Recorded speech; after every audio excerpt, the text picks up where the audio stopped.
Okay, hello everyone. My name is Sugi Yamagawa, and today on VTubing My Slow Life Hobbies in My 30s, we are going to be making some baked Tennessee onions in the Dutch oven here. So, I've already got my fire going because, well, I'm going to want some good coals for this, and I don't have coals yet. I've got a lot of waiting for that. But I also do have a fair amount of prep work to be done. So we're going to be working on that first as our preliminary activity for the evening. So I hope everyone out there is having a good day. Well, good day, good Tuesday. Reasonably good start to the week. I gotta say, for me it's been a solid alright. So, I'm gonna go ahead. Let's see, how many onions do I want on my prep surface? I think I am a believer in what's called one-piece flow. One-piece flow says, do one thing at a time. So we're gonna do one onion at a time. Granted, I would like to also kind of reduce the amount of all this other stuff on here. Oh, ooh. oh, goodness gracious. Got quite a bit of rot in this fella right here. So, I'm going to make what is called a reasonable attempt to cut it out. I'm going to see what I can do here, because when I do this cut, this identifies the areas where I've got rot, and the thing is, a lot of my rot is concentrated in the inner areas, and I really don't...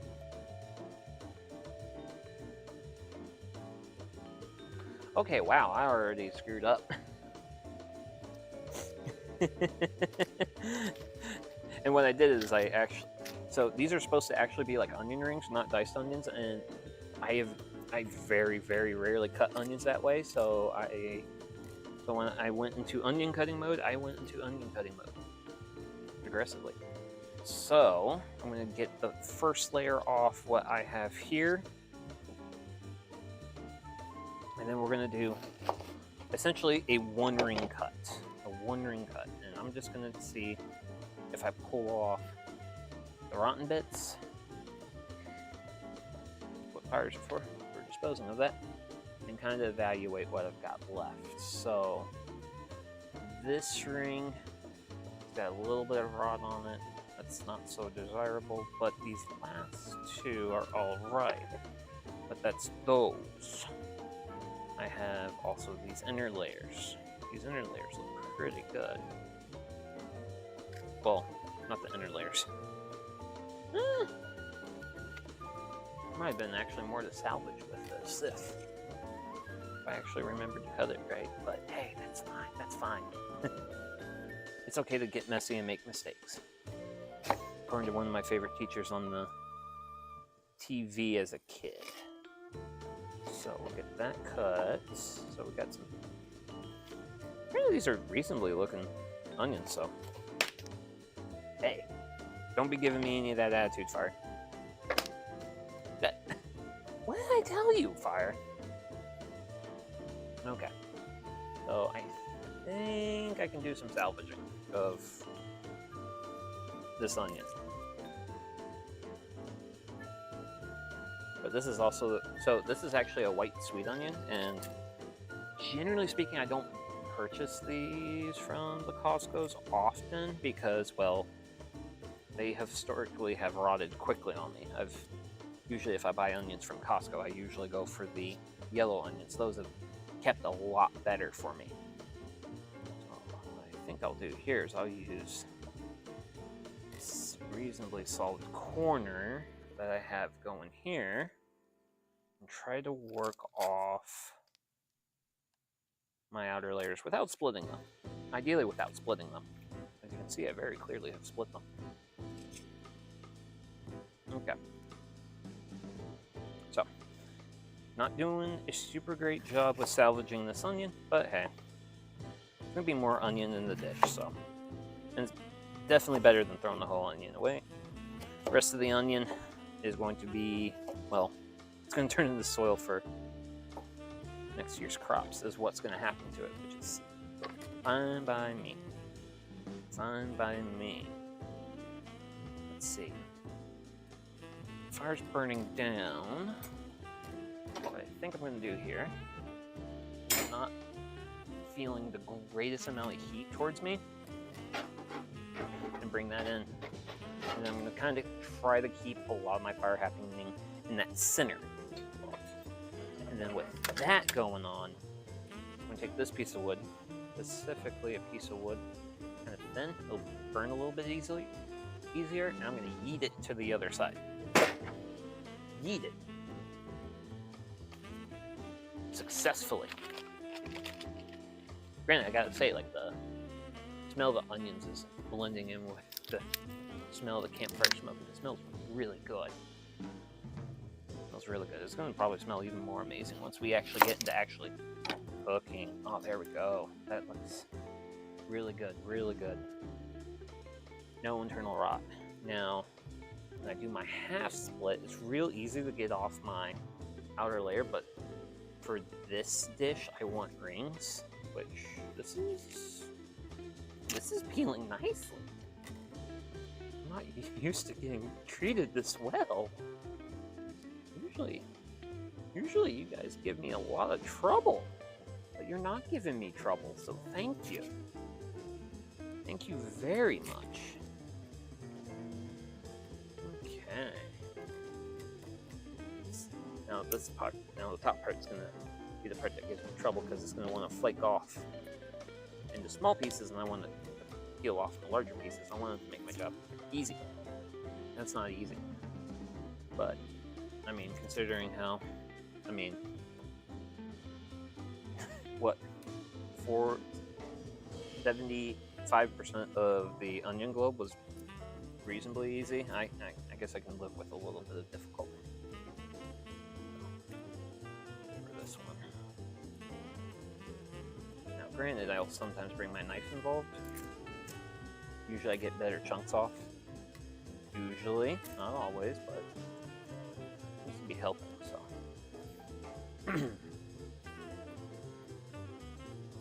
Then always remember, don't cut yourself. That's how you go from having a good day to a bad one quickly. Ooh, yeah, that's what I want. Nice big chunks. Nice big chunks. There. Use the back of the blade. There we go. Ooh. Clean onion. Clean onion. Good for what we're trying to do.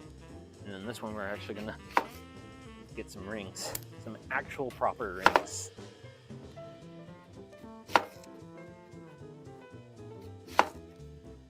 Okay.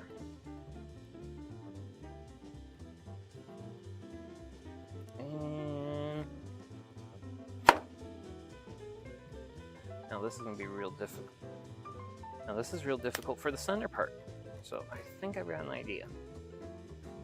I'm gonna do a bunch of stabs in the center towards this root. Try to just pop it out.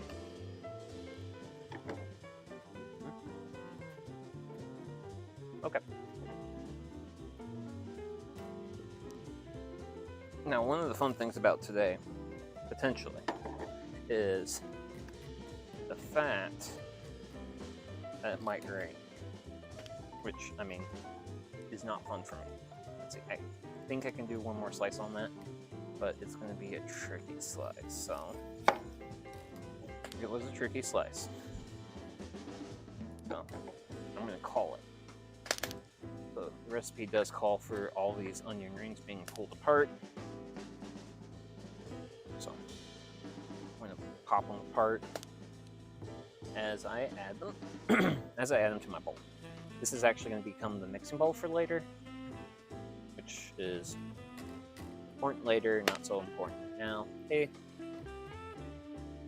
Don't get snappy with me. There we go.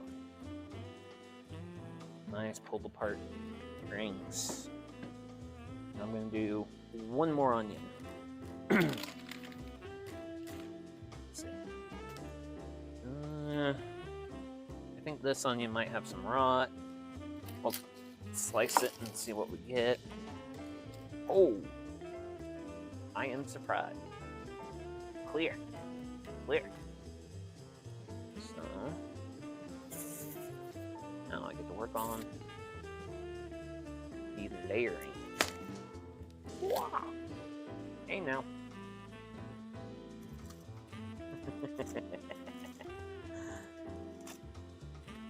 Wow, that actually, our skin really came off nicely. For the most part. It's still coming off though. Bits and burts and various other things. Okay. There we go. Got a clean onion. Let's get some rings out of it.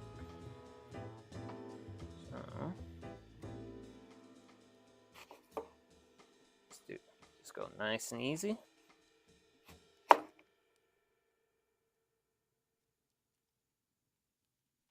Now it does get a little bit harder as you lose reference.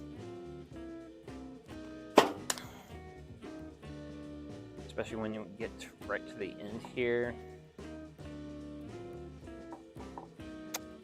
If I had a third hand, I could come up with a solution, but third hand I have not.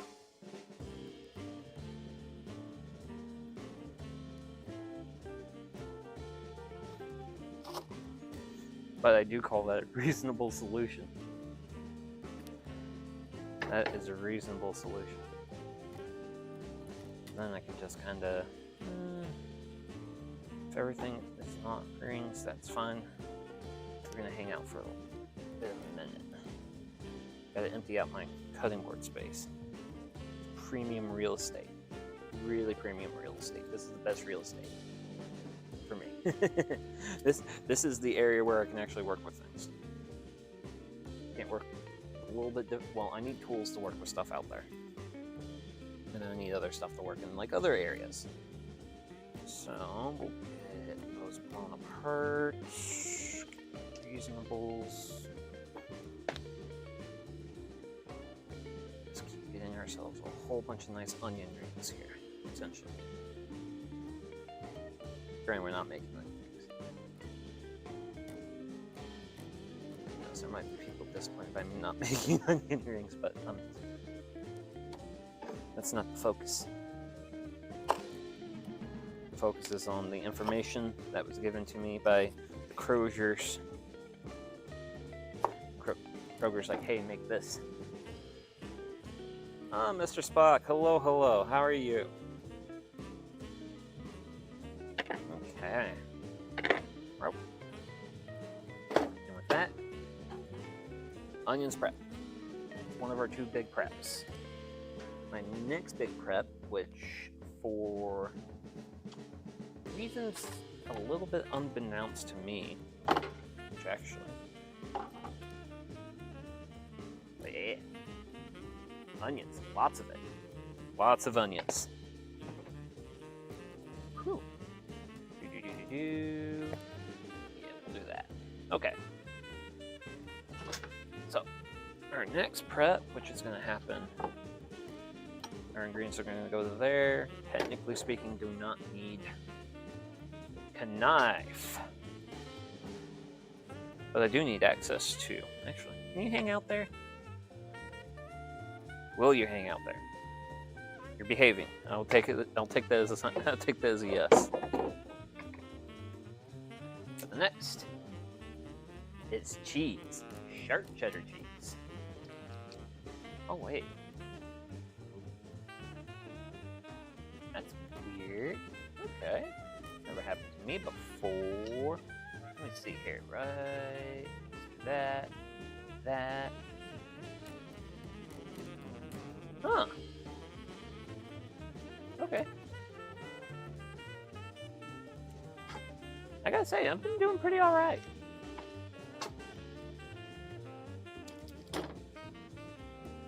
Like, nothing too bad, nothing too good. It's like really solid, all right. Which, you know, sometimes that's like the best you can ask for.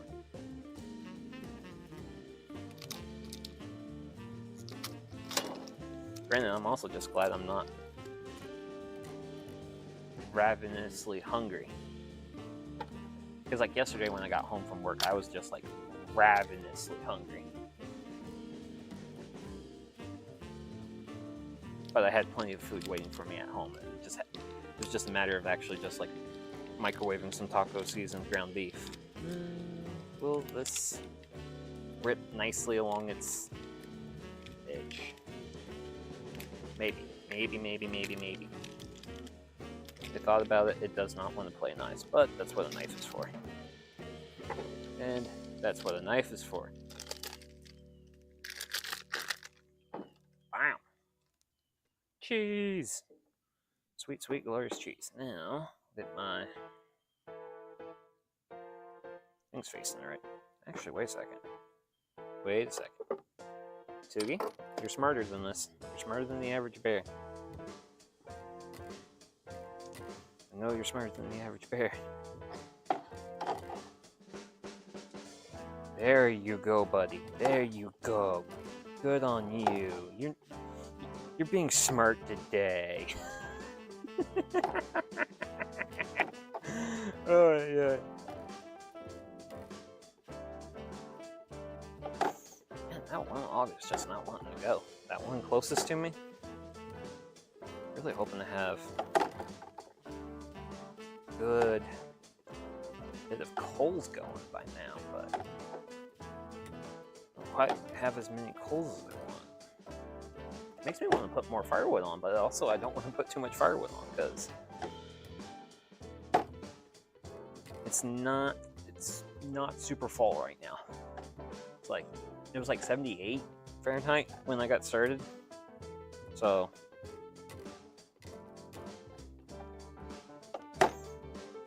not terribly bad temperature wise, but it's not super fall yet. I think next week I'm gonna have more proper fall weather, which is funny because I'm actually planning on spending time in the shop here,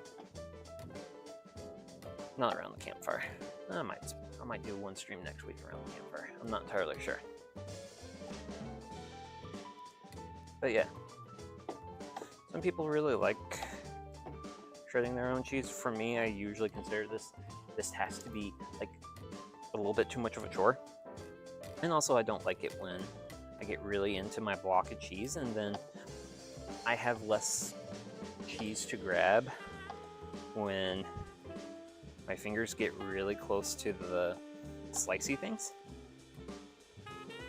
I really don't like it when I get close to the slicey things. Wait, butter cheese? Yeah, sprinkle with shredded cheese. Man, damn recipe. Calling for blocks of cheese shredded, making me do manual labor. I mean, granted, I technically need to do something while I wait for some of these logs to burn down because I kind of have a little bit too much.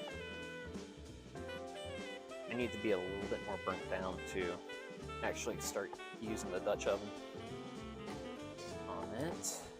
So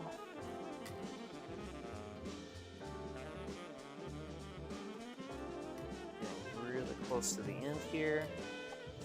And this is the part where I get concerned over hurting my fingers. But I am just going to just try to fold it over in the slide. And hopefully I get a reasonable which. That's reasonable. I'll take it. So, that is our first block of shredded cheese. And also it is very important that I have this heat shield pulling duty right now, because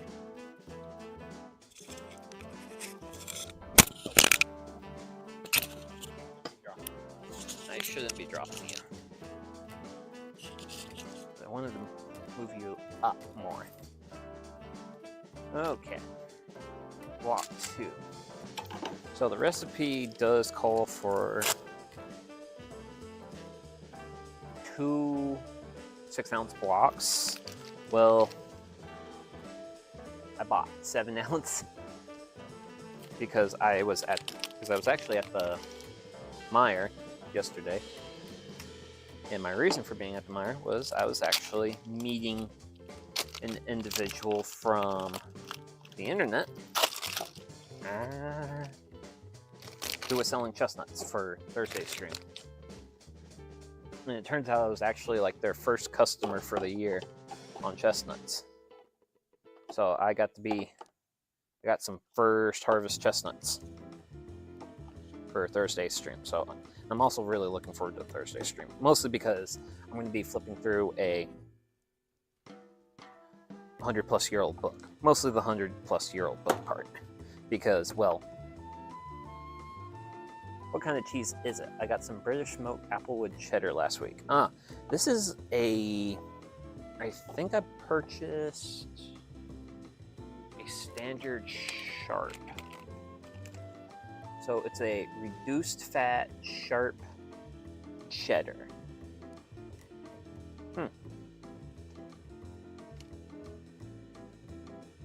All I knew was my recipe called for cheddar cheese, and I was just looking for some reasonably good cheddar.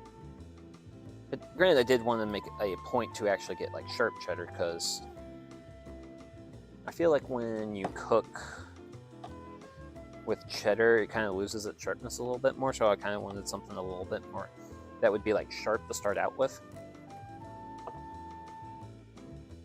Granted, I'm technically supposed to be using a more premium cheese for this, but I wasn't conveniently at the Crozier yesterday. I was at a different grocery store, so I was just like, well, I'm shopping for my ingredients from the grocery store that's right in front of my face right now. Hey now. This soft maple likes to pop like something crazy sometimes. Well, there was one time in particular when it popped and one of the coals landed on my shirt, and I was like, why do I feel like I'm getting burned right now? And then I look over and it's like, oh, my shirt's smoking. That might have something to do with it. But yeah.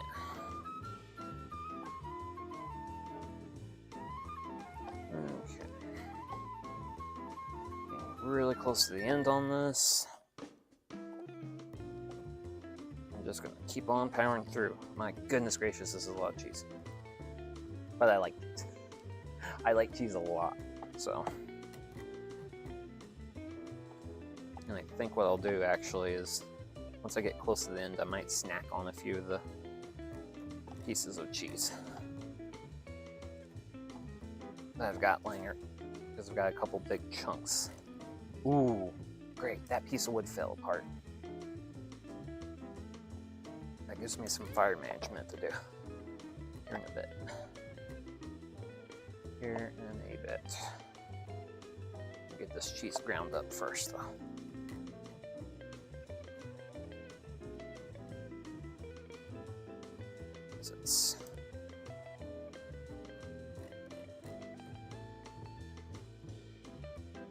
I have to have my fingers close enough to the end of the block of cheese to support it, but I can't have them too close, otherwise I lose skin. Don't want to lose skin. It's a bad day for losing skin. Okay. That's gonna be a snack.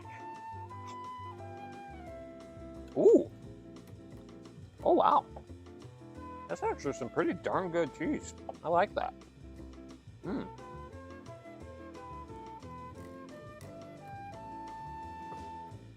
I actually typically shop at Kroger more than the Meijer because Kroger's closer. But yeah, this is some good cheese. I like this.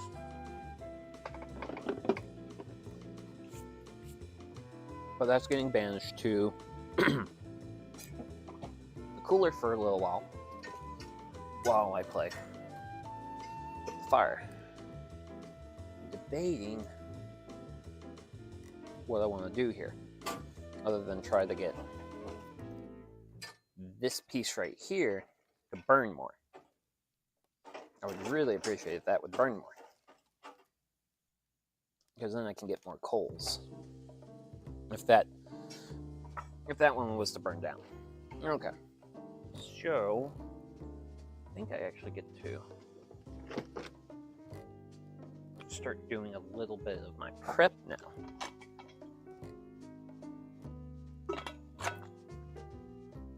So with my onions, I actually get to start working on. So large bowl, toss onion slices with thyme, garlic powder, oregano, ground mustard, and pepper. Transfer to baking dish in even layer. So here is a little bit of thyme. I'm actually starting some thyme seedlings right now, and I basically thinned out my thyme seedlings before stream, and that's going to be the thyme for today. So I want. Oh wait. Weird. I normally keep my recipes on my phone. Let's see. 1 tablespoon garlic powder, which I am a reasonably adventurous person. Garlic powder gets eyeballed, and then I think we want some peppers. So we'll get some pepper going on it. We got some pepper going on. Then oregano, which I actually didn't have these spices. Well, actually, this is my oregano. Okay, oregano.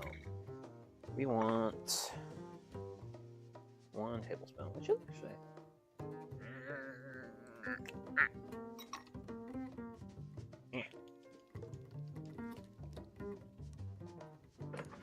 That piece of wood I put on earlier is burning down quicker. The piece of wood at the far back? Ooh, wow. Oh, okay. I now see why that recipe's called for oregano. In that I, Sugi Yamagawa, have been greatly mistaken. Actually, wait a second. I need like a whole tablespoon of this. I have been mistaken in neglecting to stock the oregano. Oh, nope. I want that. I really actually want that. Here we go. So oregano lid goes back on. Woo! And then we're going to be a little bit more conservative with the ground mustard. Stab. And we'll do lift up. Just give myself a spot where I can actually start working on this. Got 1 and 2. There we go. Interesting. Doesn't really smell like anything in particular, because I just need a half tablespoon of that, not a whole lot. I'll take less is more on that. Okay. So, onion slices, thyme, garlic powder, oregano, ground mustard, and then also pepper. It's in here, and then mixed up. So we want to make sure we get everything mixed up. Probably should have grabbed a smaller spatula for this job, or perhaps even a larger bowl. But hey, I'm just a guy working with what I got.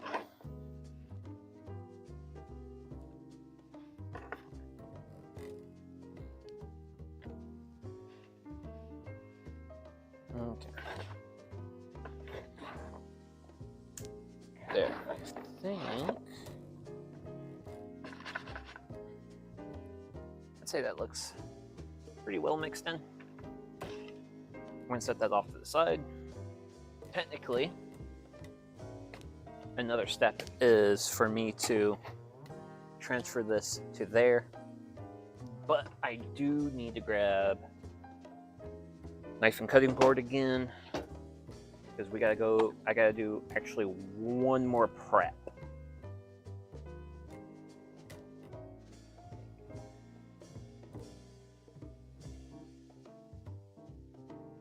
Oh, wow.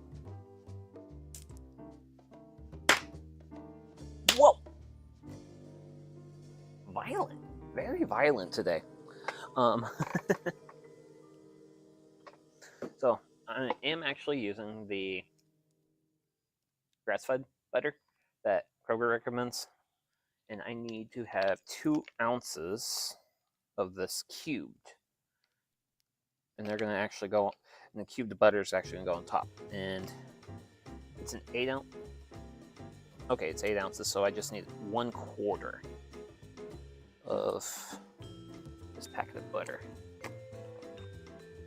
I'm being very careful. Last time I actually bought butter for stream, the packaging that it came in was so fragile. It was very fragile. Like anytime even if I tried to be like really gentle with handling it, it would just come apart on me, and I was just like, it's like, butter, I'm trying to be nice to you. I'm trying to be real nice to you. So I'm gonna reckon that's about the amount of butter I need. I'm going to get my big butter slice off this. That is my big butter slice. As for this, I'm going to fold it up. And then that's going to go back in the cooler, so it can stay cool. But for now, I must cube butter. Which, admittedly, is new territory for me. Never really cubed butter for a dish, but I've also never really done a lot of baking dishes. So, once again, new territory for me. So, we got some slices. I'm going to stack my slices. And then I want to go down the center. And then with the center cut, I'm gonna go down. And these were supposed to break off in cubes, which they kinda will, but kinda not. Kinda holding together a bit more than I thought. It's also, I'm also underestimating the heat right now. I think that's one of the reasons why the heat's kind of fusing the cubes together, well, the butter together, in ways I was not initially anticipating. So we're gonna have to be real quick and decisive here, I think, because this is actually turning into a mess because the butter's starting to melt. Because it's not, well, we're a little bit elevated above room temperature right now. But it's fine. That's just what happens that's just part of the fun about being outside. That is the fun of outside time. Okay. So I'm also going to try and keep these separated, so that way they don't want to do anything weird to me. Well, do anything weird on me.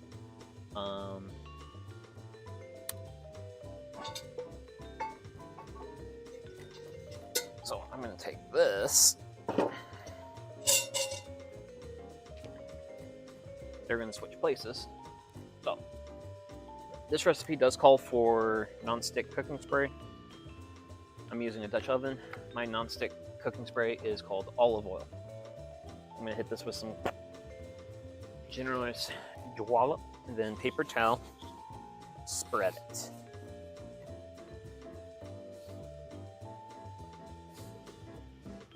There we go. try to also really want to coat those sides.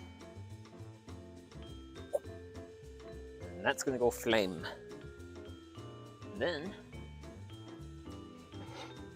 add our onions. And I'm just also gonna kinda get a little bit extra of that seasoning, all that various good stuff into there. So let's see, and with that, it's now time to actually start arranging the butter cubes on the onions. And it just says arrange them somewhat evenly. So I'm gonna go for somewhat evenly here.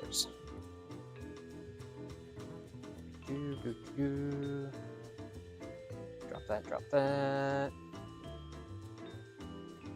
But yeah, the butter's very sticking to each other, but I think it's, I mean, if the point of cubing it is to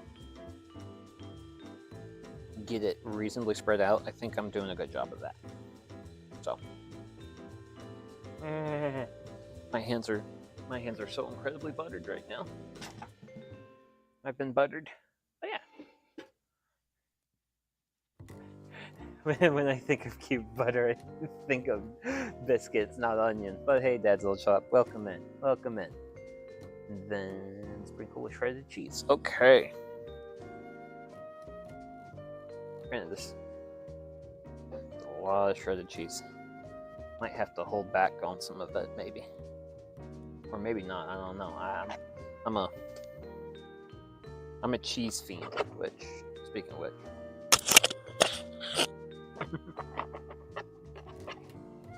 Sorry.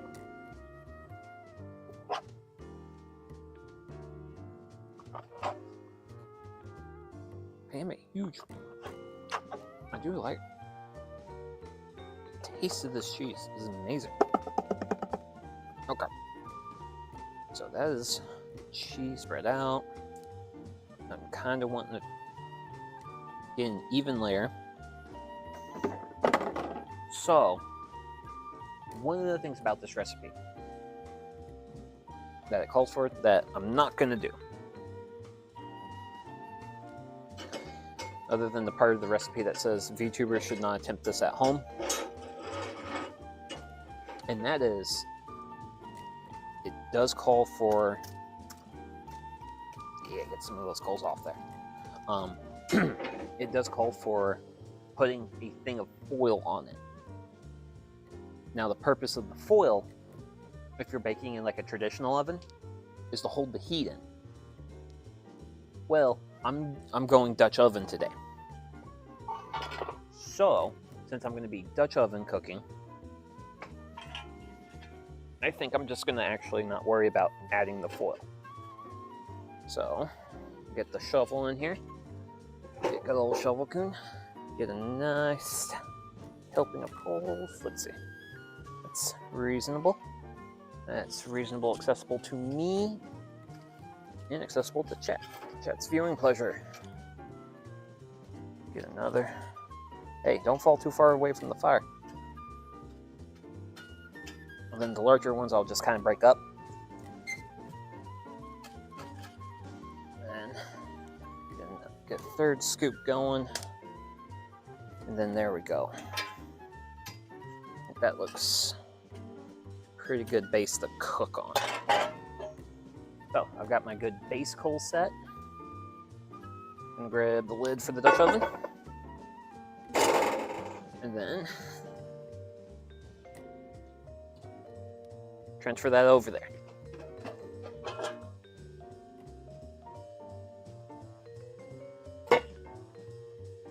Oh. Heated. It is very heated. Well, I did not do what I was hoping to do with those. You guys can just hang out elsewhere. So, now, let's grab the stuff that's gonna basically be our substitute for the aluminum foil. And what makes a Dutch oven a Dutch oven? And that's the fact you can cook on top of it.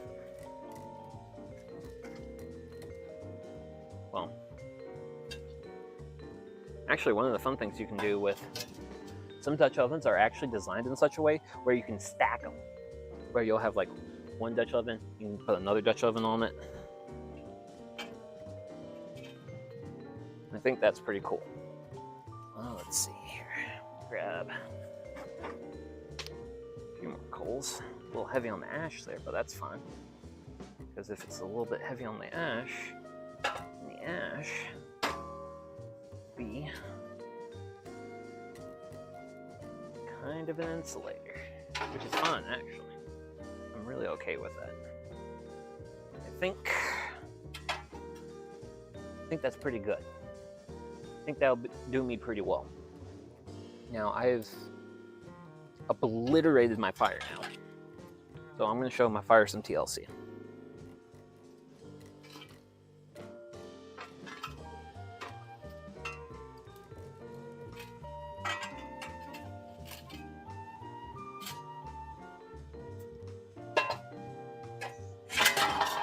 And that's how I show my fire some TLC. And then I'm going to add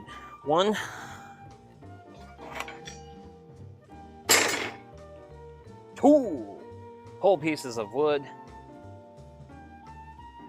So that way I continue to have fire, but also I might have more coals. Also, by arranging the wood like this, the coals get the wood going, but I can easily move the wood out of the way and grab more coals. I don't anticipate needing more coals, but yeah, I should be good on that.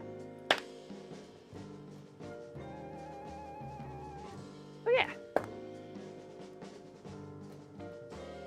But yeah, all fun stuff, all good stuff. And this is actually the part where I realized I did not pay too much attention to this recipe. And that is,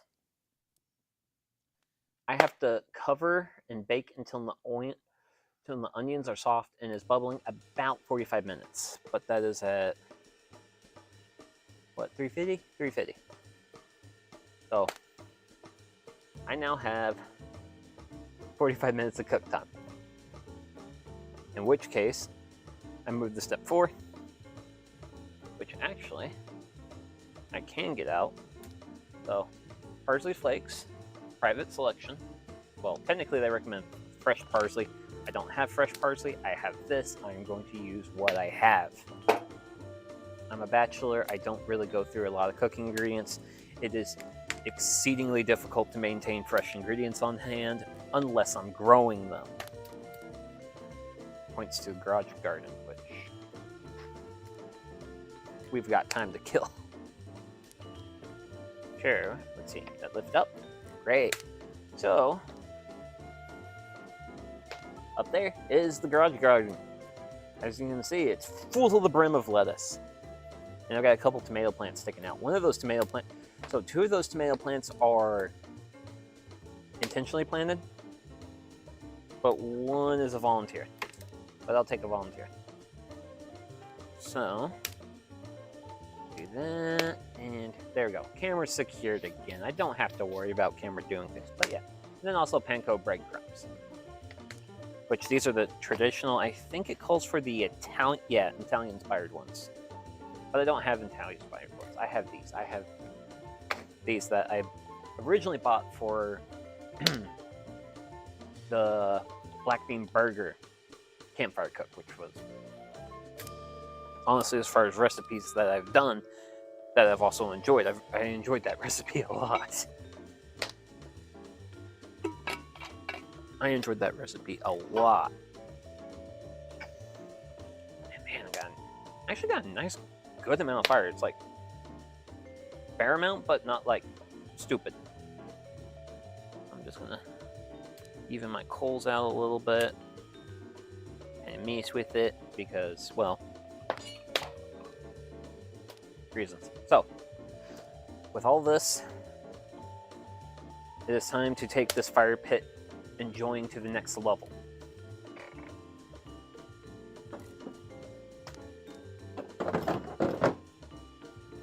We're going to the beer level now.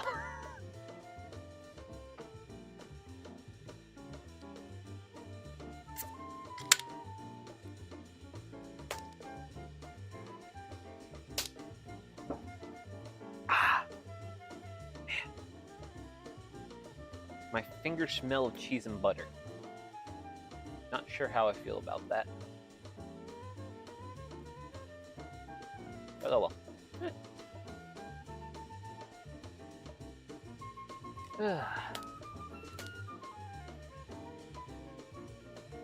But yeah, I hope everyone out there's having a good week so far. I'd say mine's been good so far. Hope it continues to be that way. Granted, I did find out yesterday one of the reasons why I'm actually streaming today was I was originally planning on not being home over the weekend,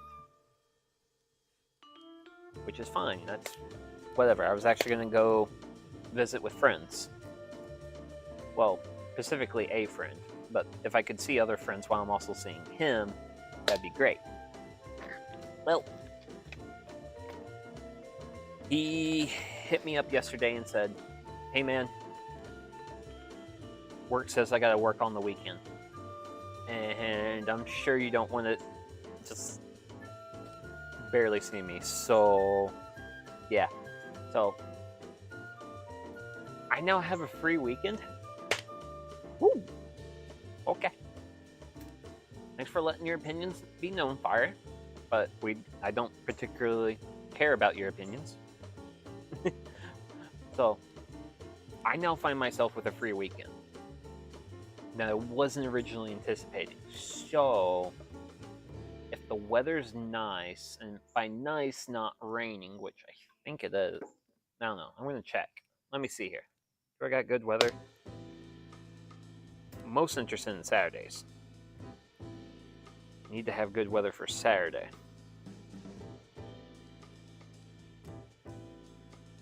Because I think tomorrow's going to be rainy for me. Come on. I believe in you. I believe in you. Okay, Saturday. Ooh, 10% chance. Wonderful. 10% chance. High is going to be 81.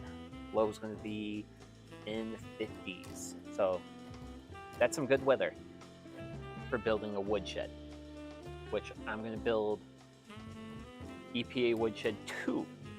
So I can have 2. Because 1,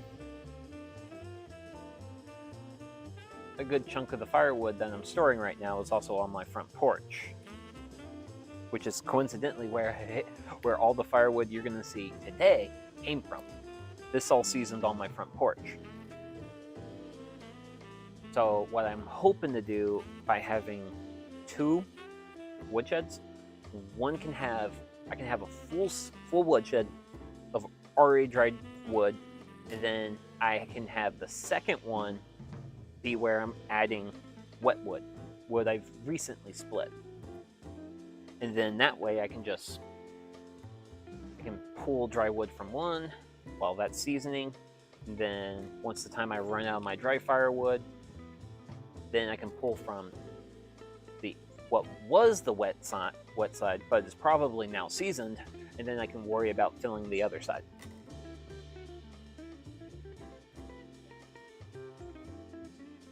It's one of the fun logistic shenanigans of Campfire cooking streams. Is like, oh dearie, I actually like tear through some firewood because, well,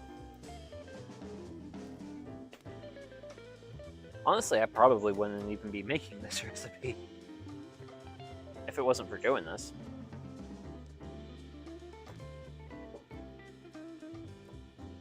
Which is why I do this, is I have added a lot of recipes to my belt since getting involved with doing all this. So, hey, one of the ways that VTubing has had a positive impact on me. Which is kind of weird to think about it like that. It does seem like a pretty simple dish. I mean, yeah, it's simple and as far as like execution, but it does have like it is still kind of a large dish. I mean, the thing I'm not particularly excited about right now is I've got to bake this for 45 minutes, and then I got to take the top off, hit it with my breadcrumbs, and then cook it for another half hour, which I might shorten that 45 minutes. Granted, I am also actively cooking this from the top because of the coals in the Dutch oven, so that 45 minutes might be closer to a half hour.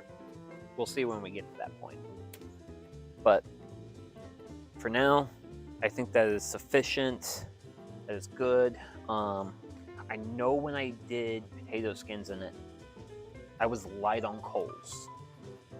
And I think I know some of the why of that. And I think a lot of that had to deal with the fact that because I have burnt the mac and cheese. Half hour baking the breadcrumbs, probably 3 minutes with the wheat burner. Oh no. Oh no, now you're giving me dumb ideas.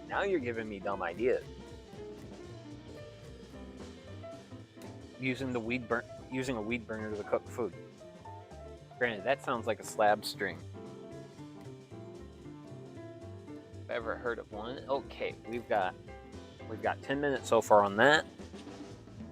And I'm actually starting to see some steam come out of it. So that means our internal temperature is over 120. So, pick up. Oh, wow. Half turn that way. Then lid.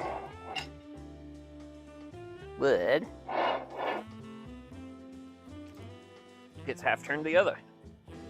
I would watch.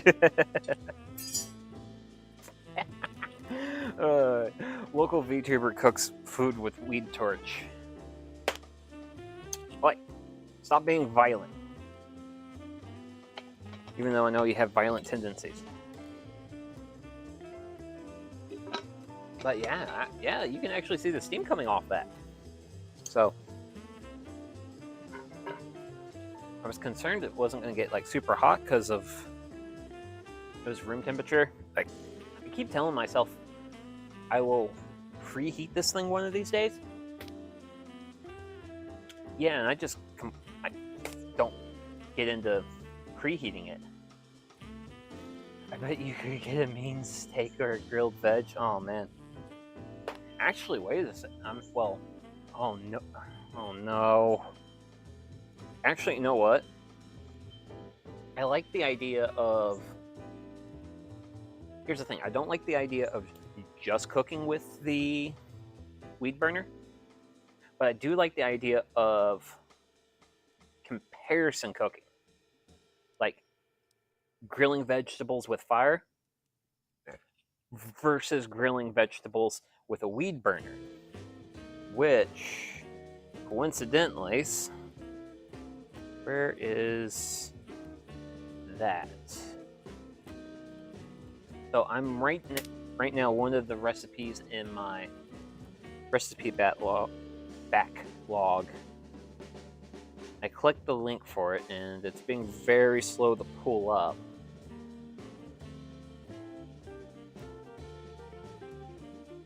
But one of the things I'm looking at doing eventually is tomato gorenchi kebabs. So that's a bit of a picture there, and I think this looks good. Like, I see onions, I see tomatoes, and I see bread-like substance, and I like all those things. So who knows, maybe if I do that, I'll do some of the kebabs here, and then I will use weed torch to cook the others. Which I don't know. That looks like a shish kebab. Yeah, I don't know. That looks good. Oh no. Oh, that's weird. When I first looked up that recipe, it just gave me the recipe, and now it looks like I'm locked behind a paywall. Well, that's spending time on the internet. If you want to eat the weed torch kebab, you should par-cook, like parboil the veg and stuff. Mmm.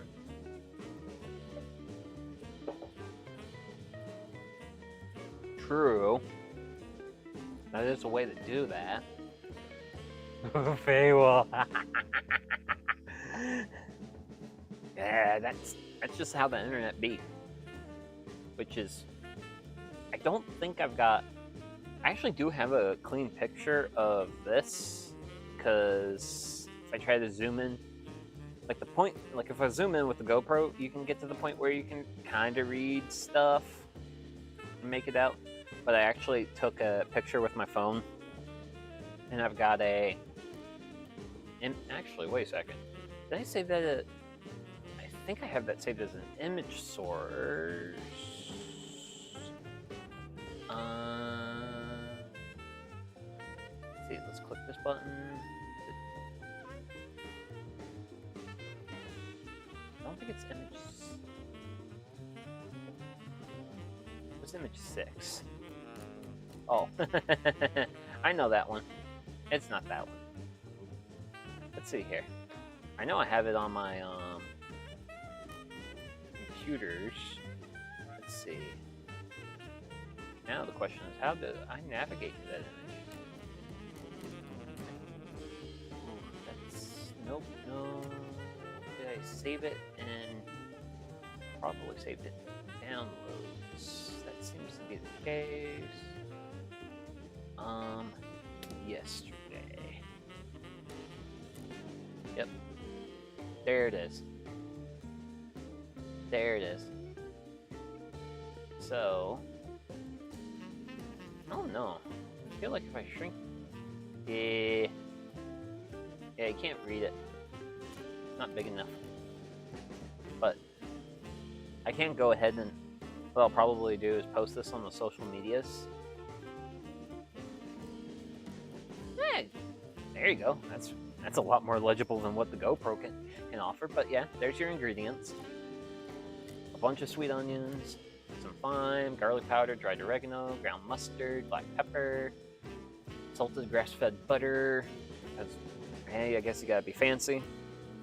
And then there's cheddar, then panko breadcrumbs, which I just have the traditional because that's what I have, and 5 steps of preparation. Pretty easy beat. This is French onion soup without the water.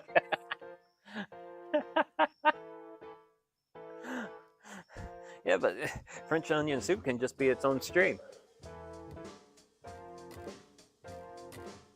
Granted, I'm also sitting on the potato soup recipe that I'm really actually looking forward to doing at some point. You're fired. You're being a good fire. Good fires get fed. I take care of the good fires. Bad fires get a bucket of water. Even a cheese type is classic for French onion soup. So the thing is I actually haven't had French onion soup. As far as like styles of soup, I have not had many. Mostly because growing up, my family's taco soup was like the go-to soup. Which I made that on stream last year. But yeah. I have not had many of other cultures and people's soup. I've mostly just had the soup I have been exposed to. So I have not had the French onion soup. Granted, I actually did do tomato soup this year. That was fun. I think I did the tomato soup with grilled veg, not grilled veg, but grilled cheese. That was fun. I had some fun with that. Then... Yeah. Oh, wait, what? Oh, dearie. Was that the little... No, that could not have been. Technically, yes. Okay, it was. So, if you like this, you'll like French onion soup? Okay. Jokes, I was looking through the Campfire cooking playlist, and yeah, the potato night was my last actual, like, proper Campfire stream, which... How long ago was that? A week and a half ago. And it just feels weird if I don't do...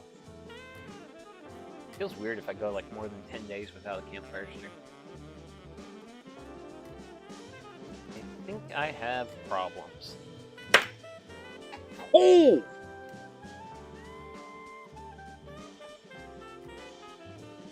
Hey.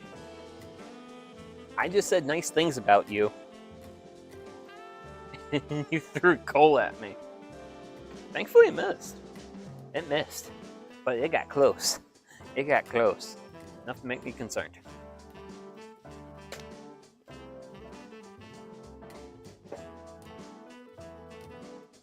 Man, I still don't... I don't really know why. But this soft maple really likes to pop and crackle sometimes. The oak I was working with earlier, that didn't do that as much. But this stuff, it tries to hurt me sometimes.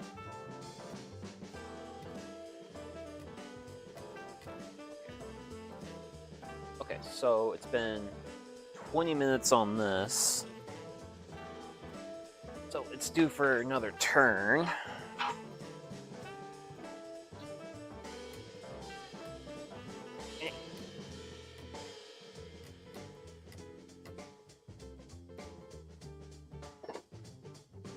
There we go. Now...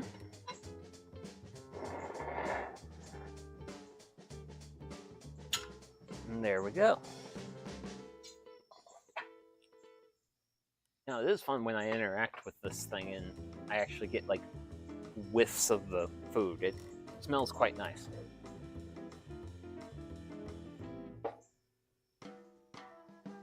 Whew. Wow. Can't believe it's already getting dark and it's only 7:30. Granted, I do have overcast skies, but I suppose that's normal. For this time of year. I'm really looking forward to actually getting like actual proper fall weather. Because at the start of this stream, I was definitely sweating a bit. But with the sun going down, it's kind of cool off. Now, if I could score a breeze, I'd be a really comfy VTuber right now. But the problem is with where I'm kind of streaming, I'm basically surrounded by solid objects. Like I have a house behind me. I have a retaining wall. So like bottom of screen is house. There is retaining wall on shovel side of screen. Screen that the side of me is like car and half a retaining wall. And then that way is work vehicle and then actual garden. I missed the sun. We're dark at 7, earlier sundown, more mosquito time. No, we don't like mosquito time. Mosquito time's bad. It's not good stuff. I mean, well, granted, I'm not worried about the mosquitoes right now. I have this thing. That is the one good thing about you. You do a reasonable job of keeping the mosquitoes away. Can I turn juice? Yeah, we kind of do that. That's reasonable. And speaking of mosquitoes, I still don't think I've got bats in my bat box. Which I think I'm going to leave it alone for a while. And... oh!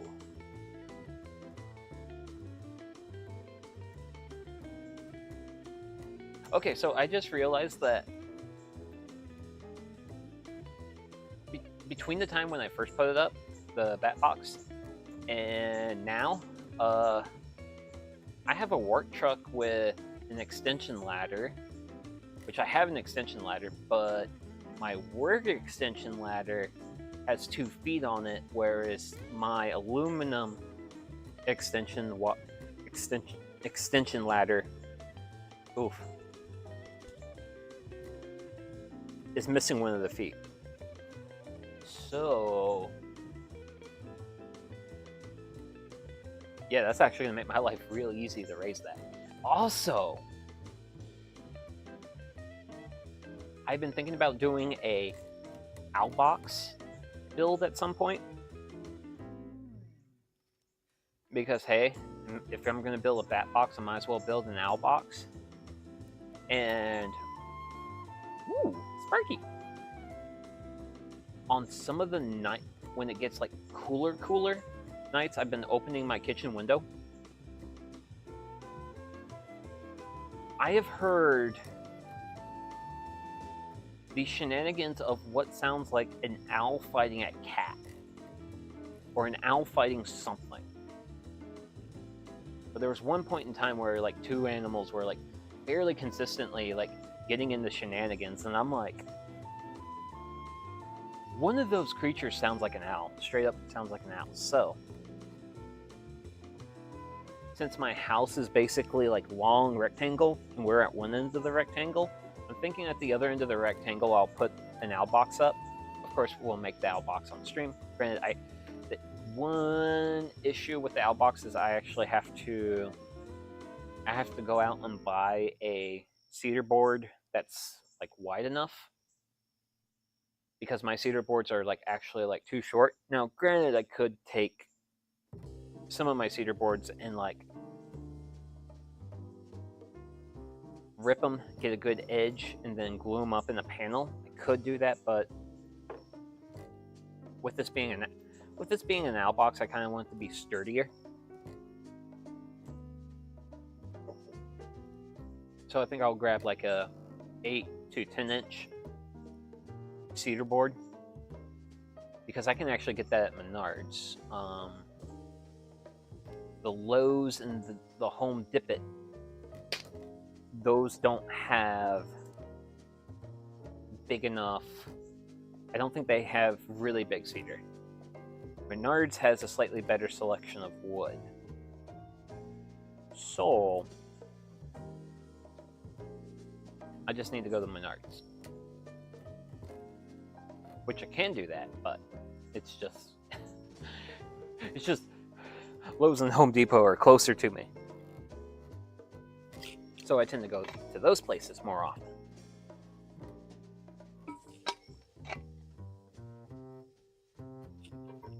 Because I'm just the type of guy who goes where, hey, stuff's available. Like the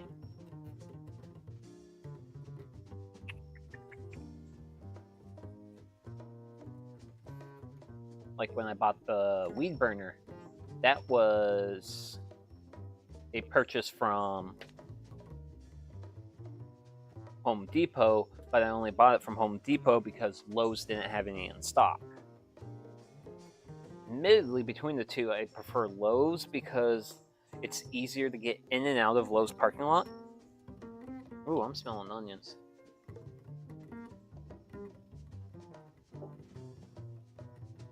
I am smelling onions.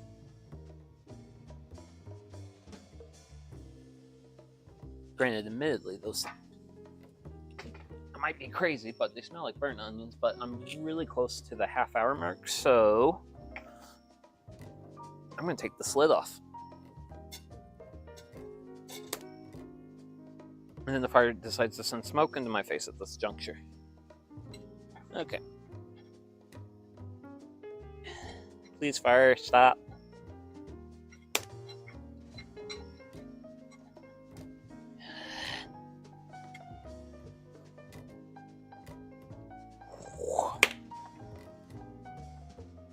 Look at that.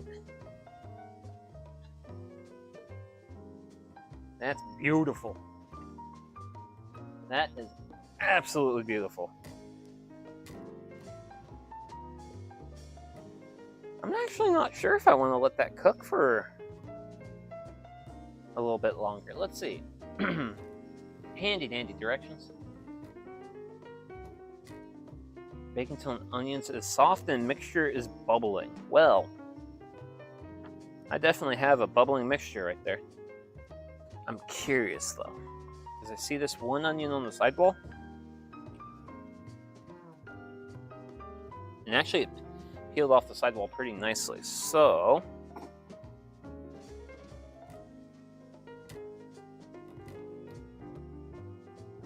say with all that, I think we can top with our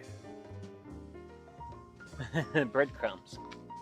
Actually, wait a second. I can add. Ooh, this is a little bit fun. We can shed some light on the situation. There we go. Whoa. Uh-oh. I don't like that when that happens. Okay. So I've got my breadcrumbs. We're gonna hit this with a good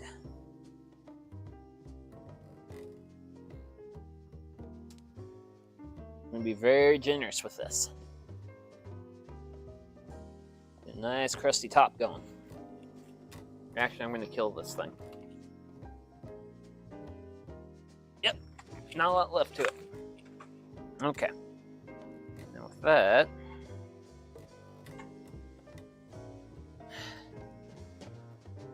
upsy daisies. Whoa. It's way too much work.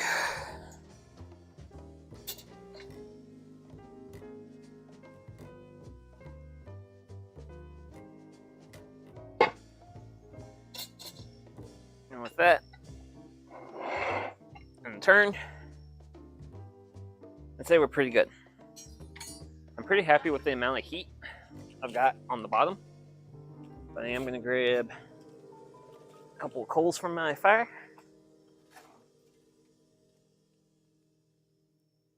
And just stock on the top. Because I'm really wanting to essentially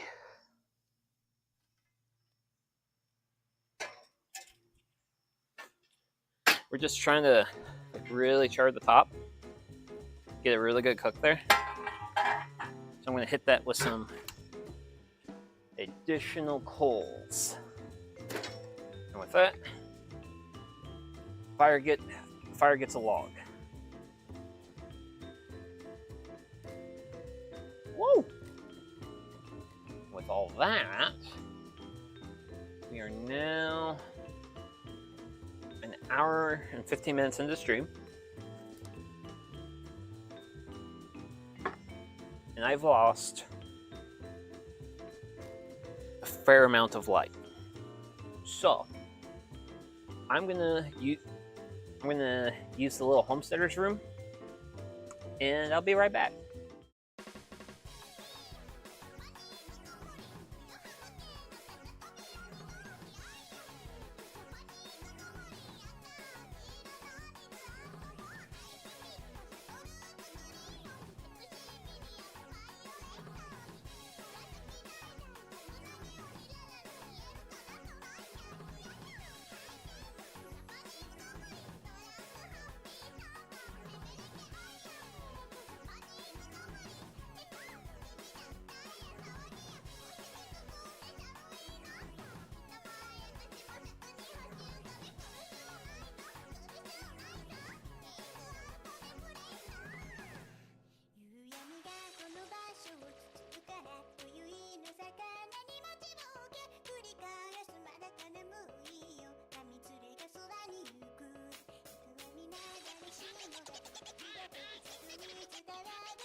Okay, and we're back.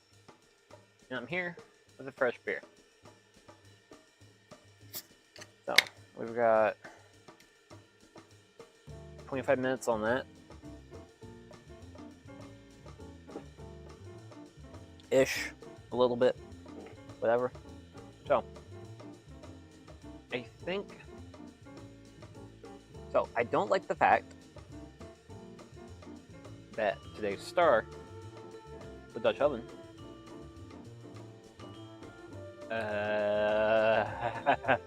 please don't. I don't want rain yet. It can rain as much as it wants after stream, but no. Okay, so this is something that I've been wanting to bring into these streams a little bit more. I've been thinking about it.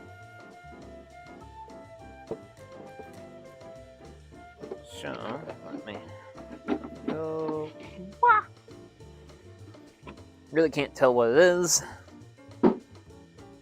but you're gonna know what it is here soon enough. And it's a Coleman lamp.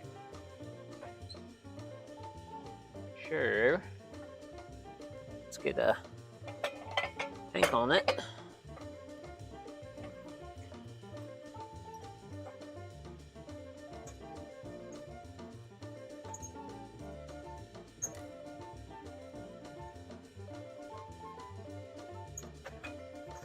And this is something I've been thinking about busting out as we get a little bit more proper. Ooh, am I spinning threads? Should have screwed on by now. Ooh, yeah. Might have to use 2 hands for this. Yeah, that's what it took. There we go. Just took a little bit of pressure. So, that, let me grab lighter coon.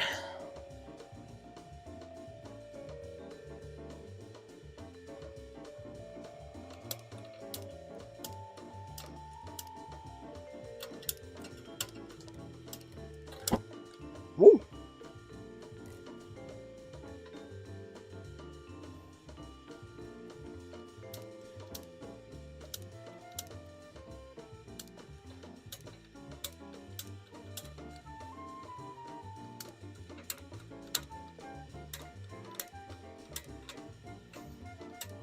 Oh, come on, lighter. Don't make me do this with a...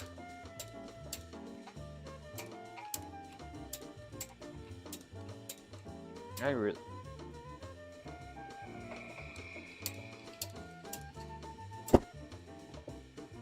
go. There we go.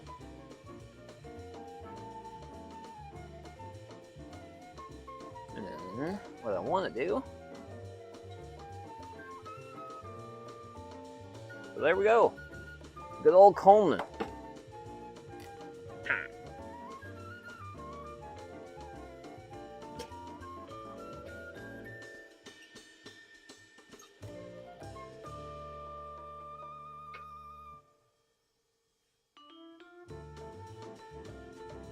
And it'll help shine a little bit more light on. Let's see.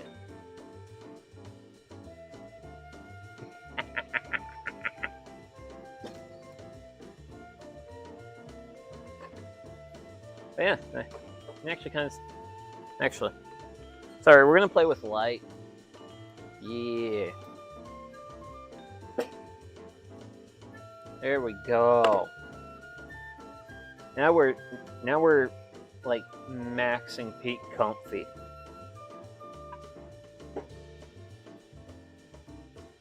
Ah.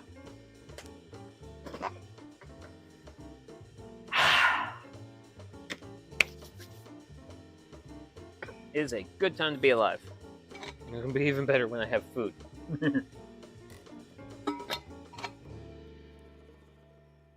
Let's see. It is 10 minutes since we added the breadcrumbs, so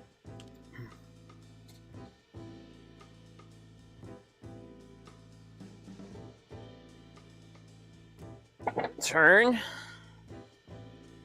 Turn of the top. Turn of the lid. Well, turn of the bowl, turn of the lid. Woo!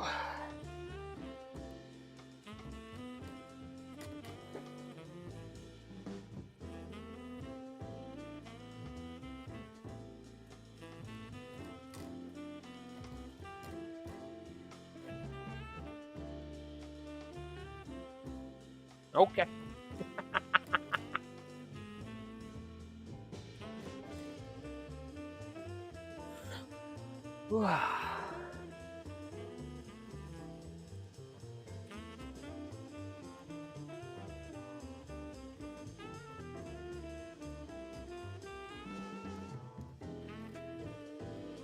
Yep. Yep, this is good stuff.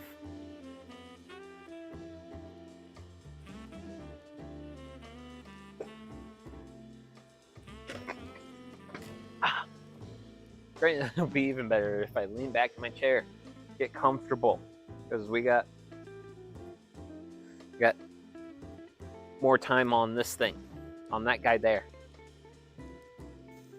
But that's what I get for getting into a Dutch oven stream. I haven't made bread. I kind of want to try making bread at some point. But oh yeah, I'm actually sitting on some I'm thinking as we get probably a bit more into October, I'm thinking about doing some more dessert recipes here on the channel. I think that would be real fun.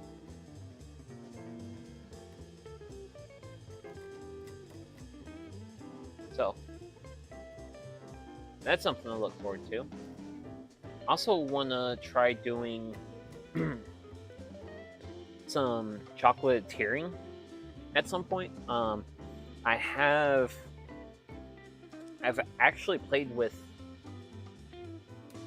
chocolate around the campfire late last year, and that's when I made my favorite Christmas season treat, peanut butter balls. I made that. It was good. I liked it. May have looked a little bit weird with the consistency of the chocolate. I didn't get the chocolate as smooth as I would have liked, but whatever. But I will be getting back to that. Well, I don't know if I'll make exactly that. But I do want to do a little bit more sweetening at some point. So that's another thing I want to get into. But yeah, honestly, when I'm just waiting on a thing, I just yap about what I want to do for the channel.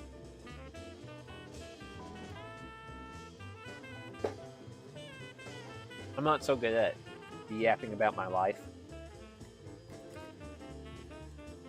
Ooh.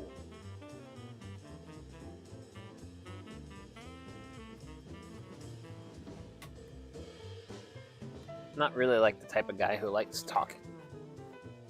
I didn't want to do that, but okay.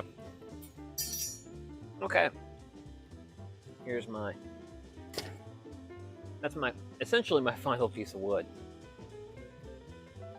Got a lot of smoke right now. Well, not like a lot, but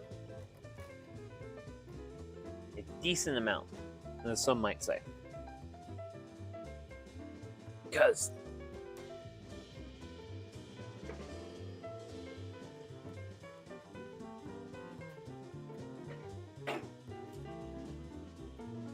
kind of try to get our pieces of wood a little bit more together. Might get a little bit more of a burn. I need some coals. I still got some pretty good access to coals here, so I can still work on that. Well, if I need it, it's there, and that's good. It's always good to put yourselves in positions to where if you need to have access to a thing, you can have access to it. This is why it is always the biggest mistake in the world to finish your basement. Unless you want to finish the walls and do something like where you spray the ceiling black. If you do the ceiling black, you can at least access all the mechanicals and such, which, being a person who works with mechanicals for a job,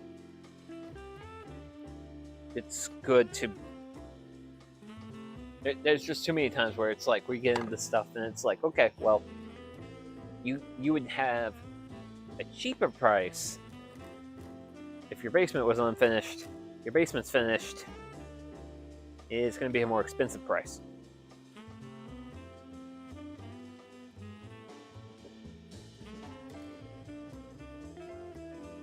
Granted, I'm actually liking that Coleman lantern. It's got the Dutch oven lit up pretty nicely. Granted, I do need to figure out if I want to put it on like a stand. Because right now I have it on my my little step stool, which is kind of what I use for additional table space when I do these streams. And my big debate is, do I want it to have it be like up here off to the side, which if I wasn't doing the Dutch oven cooking, right here could be a really good spot. I'm doing Dutch oven stuff tonight, so I need availability of space here, so I can just like access the Dutch oven, have room for my shovel, room for my coals, room for all those things to do their things. Ooh. I realized the thing, and now I got a really good idea for later. Oh man. It just took me this long to think of that idea. Okay.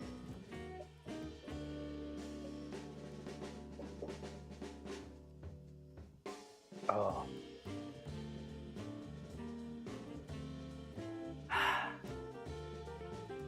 But yeah, I'm really looking forward to the chestnut stream. Chestnut stream I'm looking forward to primarily because, well, chestnuts, but also book. We're going to be doing some book time. And book time's a very important time to be having.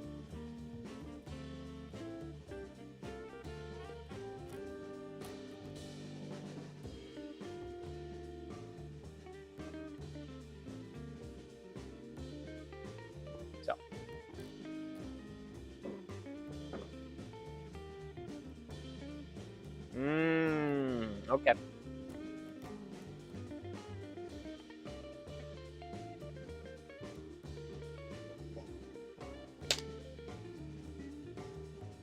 Boy, don't be snap, crackling, and popping at me like that.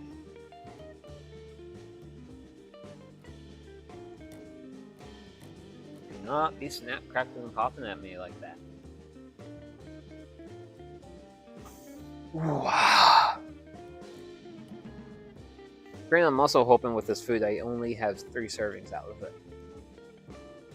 because then it will be dinner for tonight, dinner for Wednesday, and then dinner for Thursday, because Friday is pizza night for me, which I actually do want to try doing. Beer happens. I do want to try doing beer in the Dutch oven. Sorry about my words.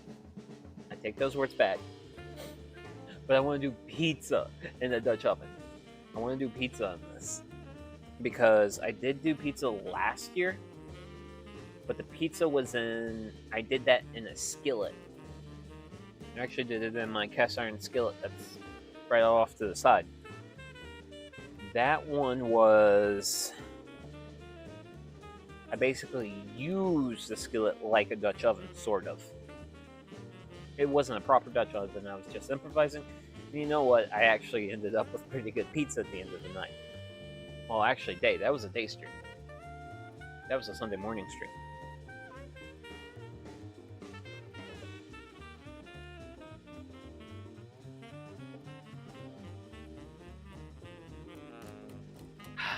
Let's see. Oh, sweet. Okay. So, I had 10 minutes on this. I'm gonna grab my manipulator. We're gonna give this Dutch oven a turn. Nah.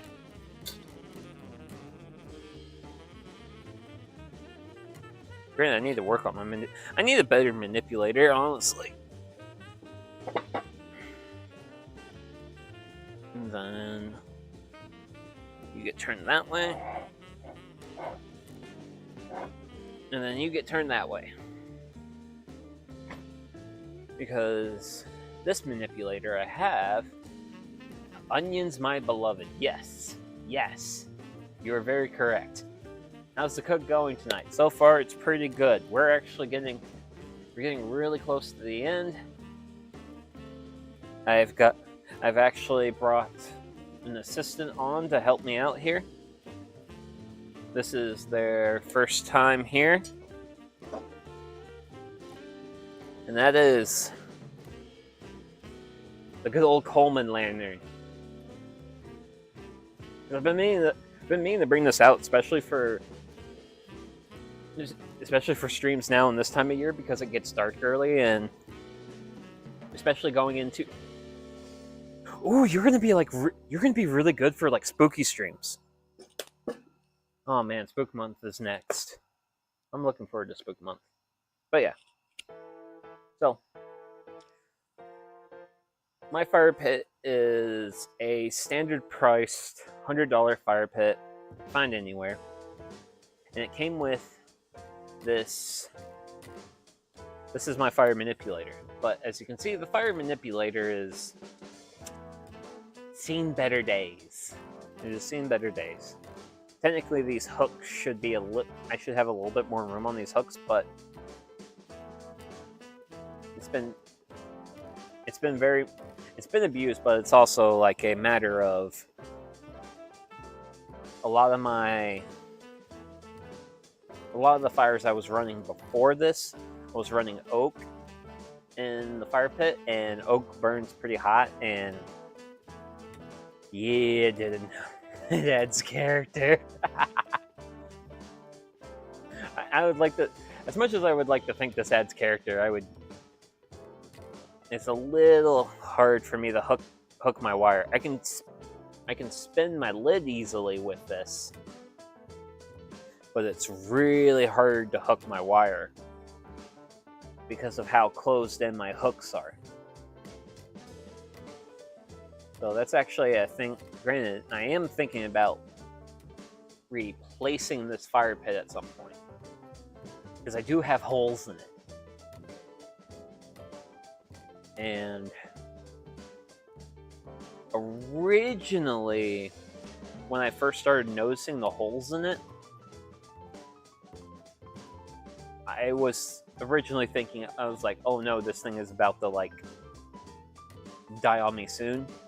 And then I remembered there's like, because it's pull it wider in the vise or something like that. Yeah, that's probably the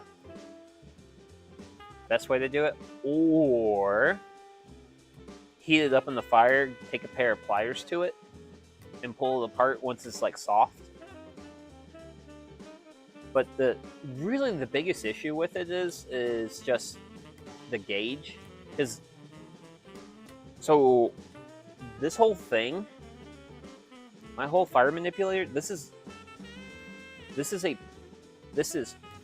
so this part, this Y is made out of one piece of wire, and then the handle's made of a different piece of wire. It is literally two pieces of wire made into a shape with a reasonably good weld, which I think it's welded.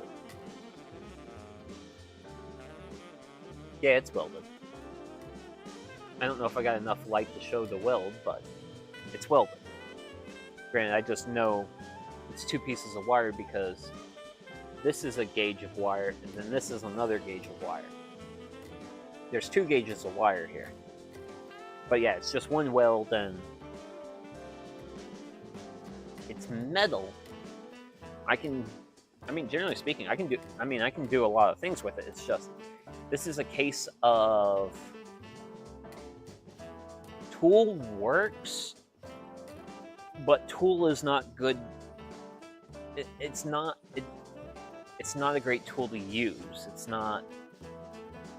I have to be a little bit careful when I'm trying to hook it, because if I don't hook it fully, the Dutch oven could actually like fall off the hook, and while it wouldn't be catastrophic to the food, I would prefer to leave it as unjostled. See, that's the thing. It becomes an issue of skill checks to use tools, and that's kind of like one of the big things that separates like really expensive tools versus cheaper tools. Generally speaking, a lot of cheaper tools get the job done. However, though, the more expensive tools generally be nicer to use, and considering the fact that I do this often enough, I'd like to upgrade at some point. But I've been running this fire pit since 2020, and when I first started noticing the holes in it, I was thinking I had months left, and then I remembered there's additional, because there's like a single plate of iron, steel probably, but there's actually like reinforcing bars in like a cross shape underneath this thing, and there's also like a heat shield too, in case you were to put this on the deck. And yeah, I think this fire pit will actually get me through the rest of the year. I'm very optimistic it will get me through the rest of the year. And if it does get me through the rest of the year, my birthday present to myself might be a new fire pit. Or I might just wait until this one actually bites the dust. I don't know.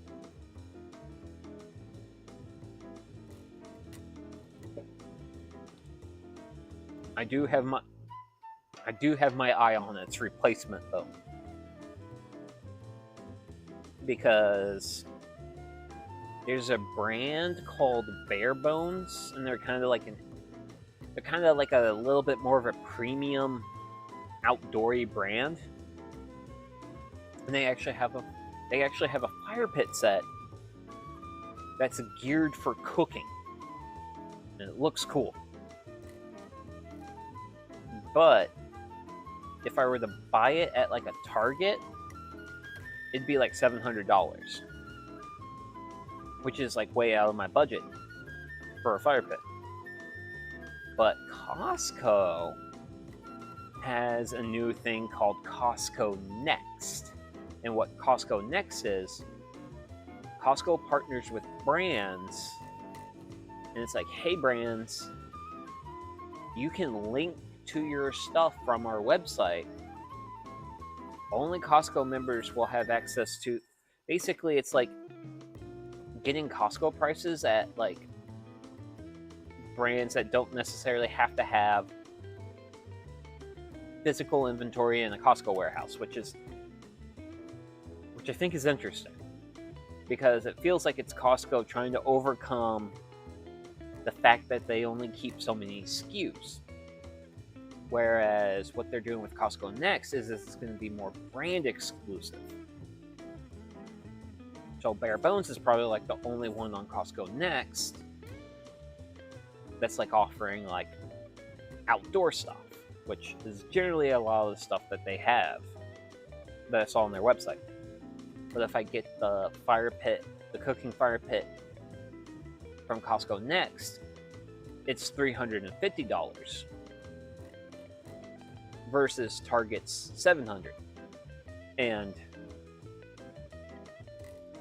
I'm a lot more willing to stomach $350 for a nice fire pit. One, a nice fire pit. Two, it also comes with like a lot of utensils and such, like a lot of stuff that like helps me do the stuff I do. And it's also just like a knife. At the end of the day, it's ultimately a luxury purchase, but it's actually a luxury.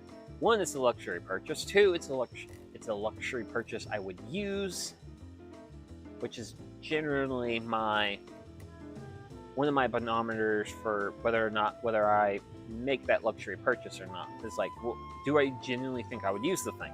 Well, here I am using this thing, at least like 5 times a month, if not more. So that makes me more open to the idea of like buying a nicer version of a thing and then using that. In tool selection, there's a train of thought where that's basically you buy the cheapest tool that will get the job done,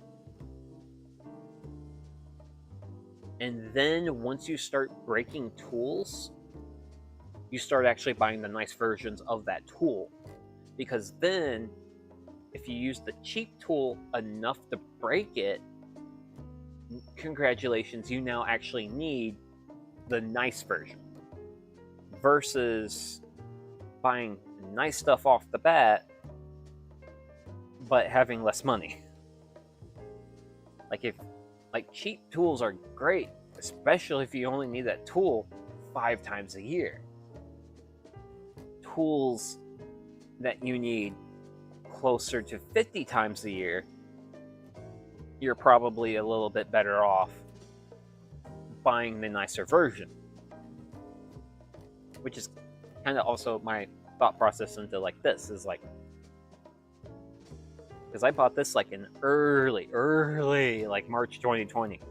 Like I bought this before COVID lockdowns, and when the COVID lockdowns made these things like stupidly expensive.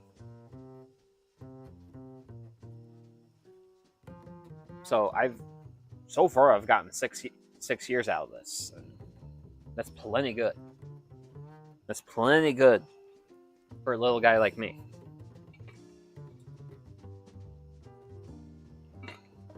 Okay, so we have had our wonderful panko breadcrumbs in here for a solid half hour. I'm gonna pick it up, give it a bit of a turn, and then I'm gonna pop the lid off, and we're gonna take a look inside and see what we get. See what we got. If I have a nice golden brown crust, we're done. So a little bit of turn on that. And ooh.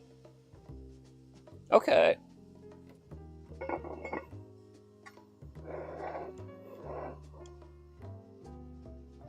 So I genuinely think we're really close on this.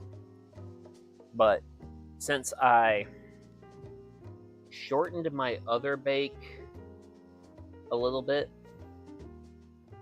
I'm gonna let this sit for a little while longer. I had a reasonably nice crust on top. It wasn't exactly a perfect golden brown. So we're gonna let this cook for a little bit longer, and we should be good, is my intentions. Whether or not my intentions actually pan out, we'll see. As long as I don't burn it, I'm happy.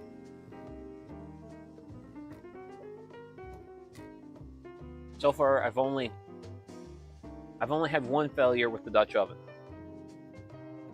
And I might do a revenge match at some point with the Dutch oven. And by revenge match, I mean like, be like, hey chat, I know I made this recipe before, we're making it again. We're gonna go for this. I'm gonna succeed this time. This time, it's looking like some Daiseikyo. Big success. That's at least the thought process. I don't know if I will be successful in thought process, but we'll see. I'm optimistic. I mean, it's onions cooked in spices and butter and cheese. It should be amazing. Ooh, sorry about that. I was getting a little bit too violent with my water. Okay. Now, since we're getting reasonably close to being done, you want to go ahead, start getting my silverware ready.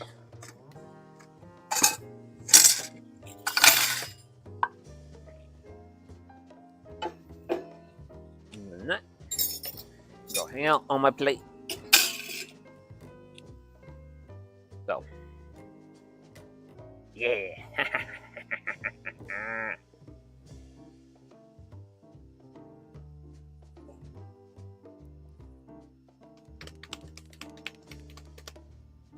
Ah. But wowzers. It's gotten fully dark. It is fully dark, and it's like 8:20. It's not even twilight. Like, it's dark now. And goodness gracious, I hope none of my neighbors see me.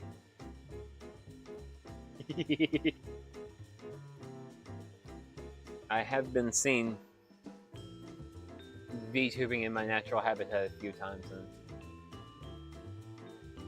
I'm pretty sure every one of those people thought I was a weirdo, which is... yes, I am weird. But I will own being weird, because... And also just being weird's fun. You gotta have fun. Life is not as enjoyable without fun. You gotta have fun in life.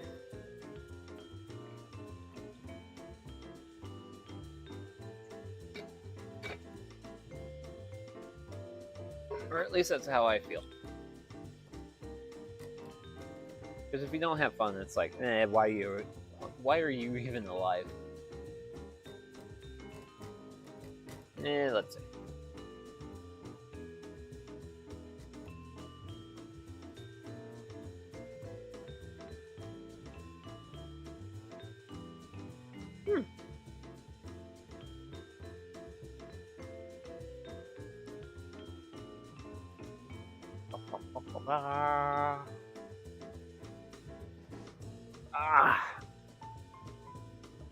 Okay.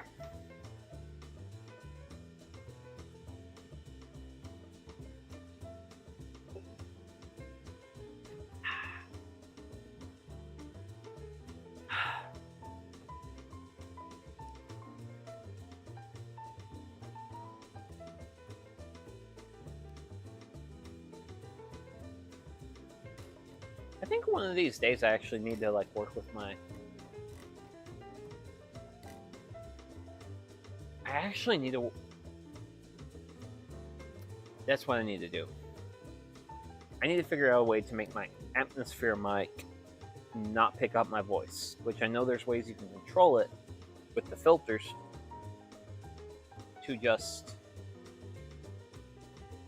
drown out everything else, but only your voice. I need to figure out how to make it not pick up my voice. Because, like, the amount of crickets that are going off right now.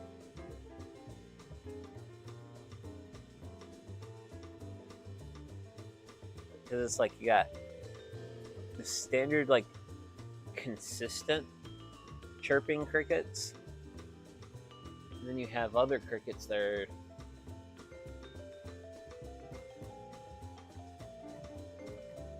just adding a little bit of extra to it.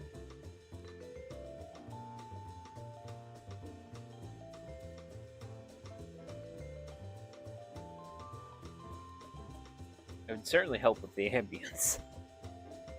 It would help a lot with the ambience. Ah. Which that's actually a thing I can do.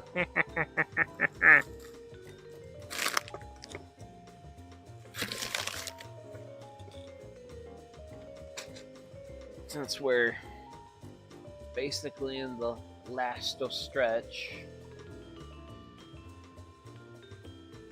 I can just worry about kind of sort of getting stuff cleaned up, which unfortunately I'm a little too organized because there ain't much to clean up.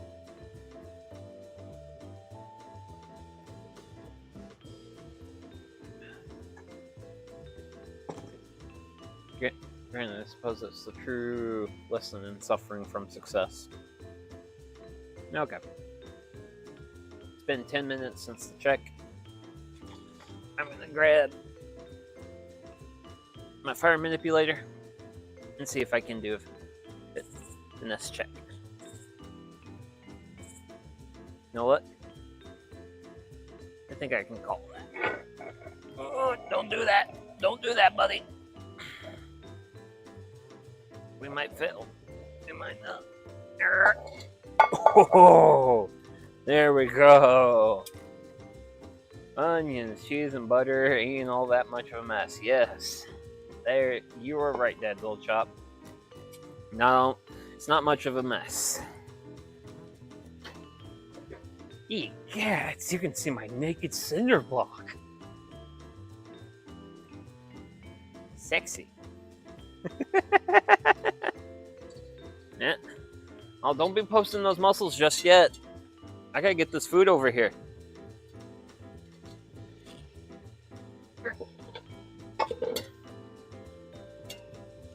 And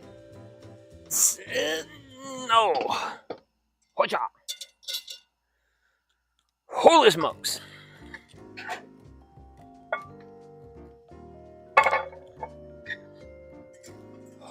Oh, it smells amazing. Okay. Lantern of Light. Show chats. The golden goodness. So, definitely looks like I have a bit of a burnt edge to it. But as long as everything is gooey, goldy deliciousness on the inside, I'm happy.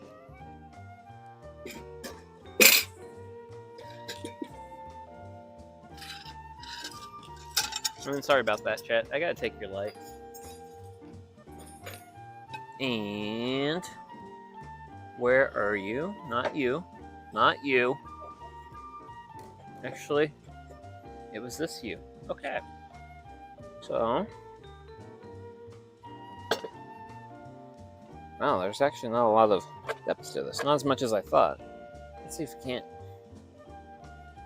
get a nice chunk out of this.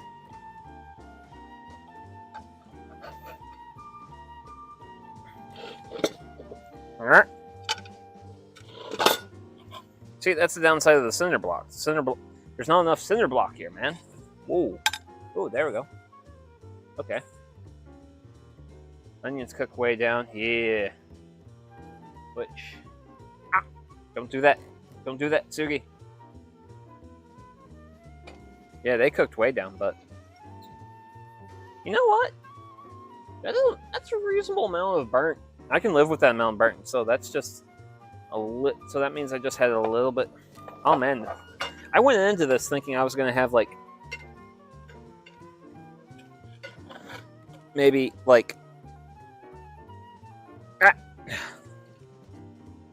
Let's see. Do I want? I want to put 2 hands and ham on this. For the pan, yes. Leave that. There we go. There we go. 2 utensils for the win. Teamwork makes the dream work. Something like that.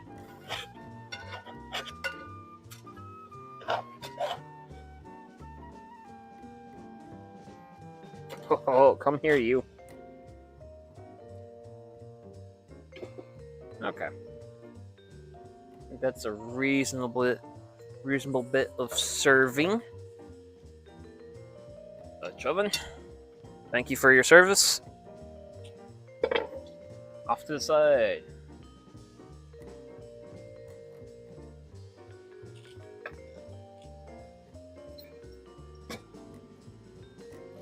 You know what? It's not perfect. It is a little bit unconventional. But I guess we're going to be cinder blocksing maxing. This feels like I should be put on bread or something. Ooh. Now we have Now we have true food opinions happening in chat. Like, really solid food opinions. But for now, just hitting this with some good old... Well, I have to bring my lantern up. But yeah, parsley flakes. Recipe calls for fresh. I'm a single man who lives by himself. Dried is good enough for me.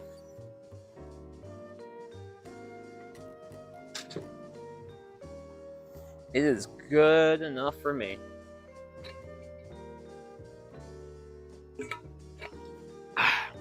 Well, with a swig of water, let's grab a knife. Let's try a little bit of this. I actually want to try the crunchy bit.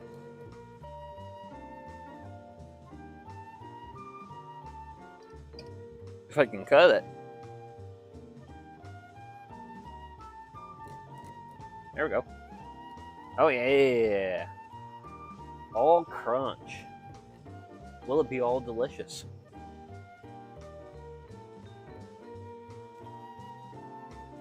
Oh wow. Mmm. Oh man.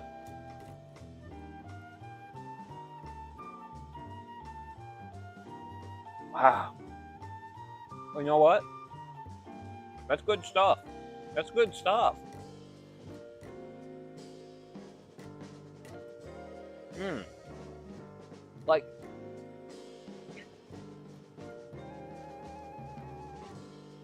the thing is, so, and here's the thing I have to somehow tell you people.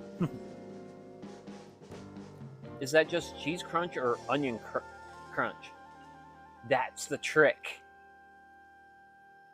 There's no crunch. Like, it's baked like hard. Well, it's like slightly burnt like this, but it's not crunchy. It's just kind of tough, but it's not crunchy. I really like how it tastes. I really like how this stuff, like just this part tastes. Like it's really interesting because because trust me, after I did the mac and cheese in the Dutch oven, I tasted plenty.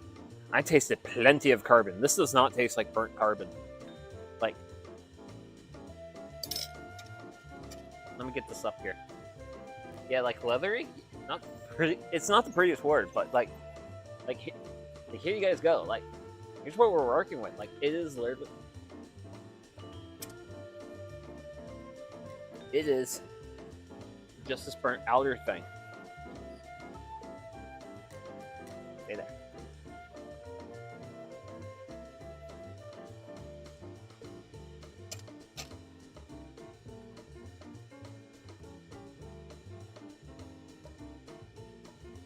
Now,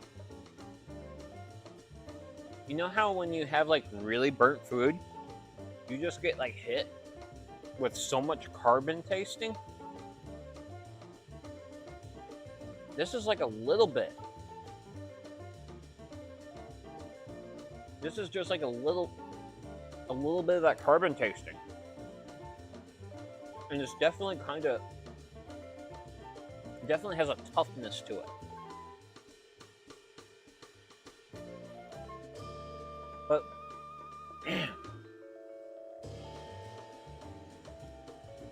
But when you like grind it with your molars and like get it broken down, like it just,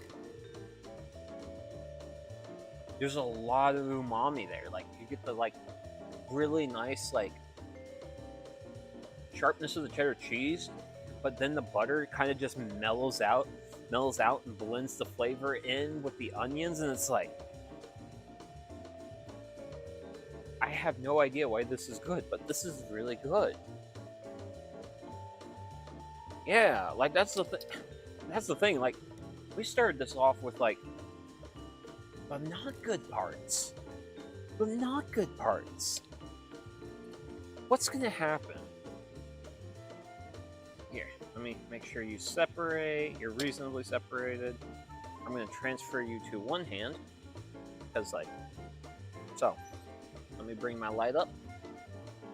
Like, here we have yellowy, goldeny goodness.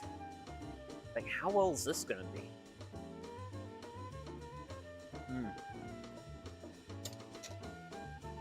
Oh.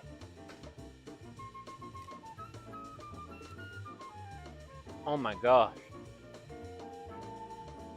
Oh my gosh. Where are you, my friend? Where are you, my friend?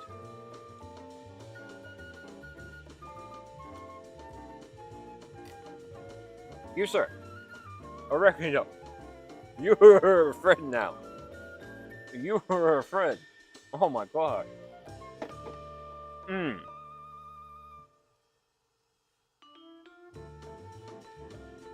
Congrats, driver.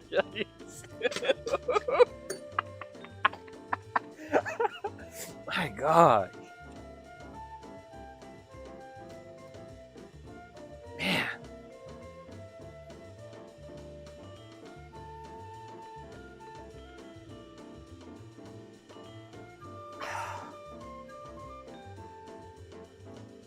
I have historically skipped spices and dishes because one, I didn't have it on hand. Two, I didn't want to buy spice and just have spice lying around and waiting forever to use it all.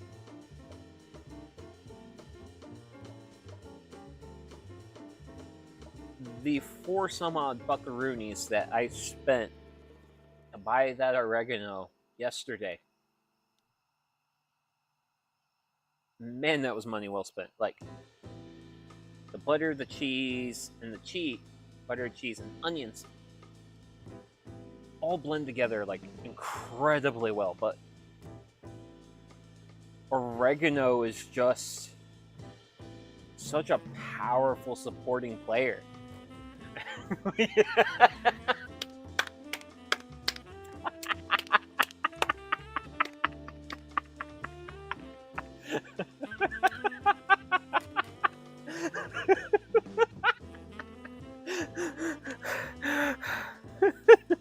By using the air of your ways.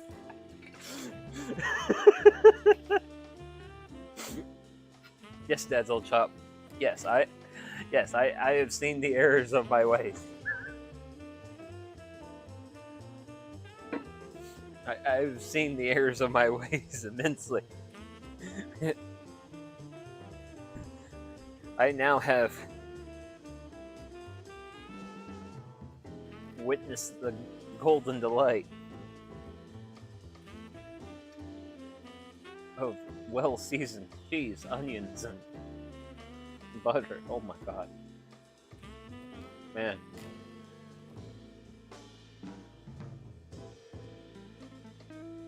There's a couple times where I do this stuff and I'm still using my oregano from last year's crop. I have some thyme and rosemary to try this year. Okay, so I'm actually new to growing thyme. And by new, I have I sowed some thyme, and when I thinned it, that was the thyme I used for tonight. And now I have to live with the reality that I could probably grow oregano. I don't like that.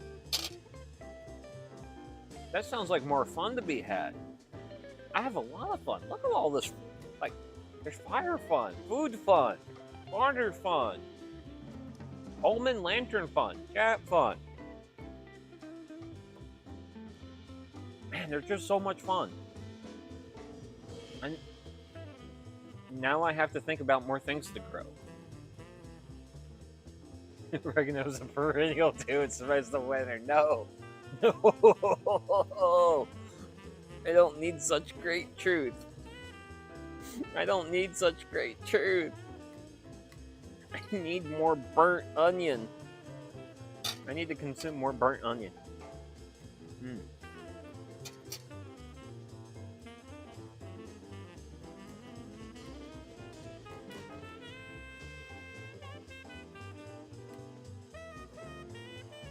My goodness.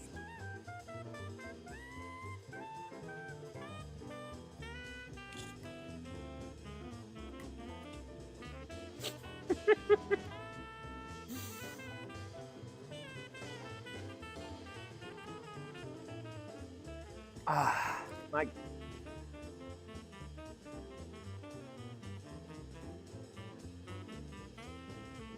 You know what? I'm glad. I'm glad you had a successful recipe. Thank you. Thank you very much. Man. But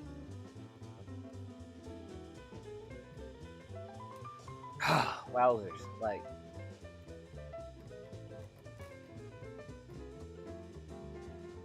you know what? This was a lot of work, which admittedly, if I did this in the oven, I would have to baby this less because with a Dutch oven, I have to do like the turning and such to get an even heat. Like the food's good, which is great. But honestly, even better is the fact that I only have 2 servings. So it's like I have tonight's food, and then I have tomorrow's dinner taken care of. I just have to reheat it in the microwave, which I like that. I like that a lot. That means I get to have a salad on Thursday. Oh. It's caramelizing onions. You have to baby it anyway. Oh. No, this is actually not. So this is actually not caramelized onions. Not fully caramelized onions. Get some crispy bread, spread it on it. No. That sounds good. I don't want to have food that good, man. Like, I'm happy with this. And also, if I add bread to it, don't tell anyone this. But bread makes you fat. Granted, this is delicious, but it makes you fat. I mean, I've cooked Italian quite a few times on this channel, but I haven't had my Italian with actual bread. So, yeah, I'm gonna be avoiding the bread bullet.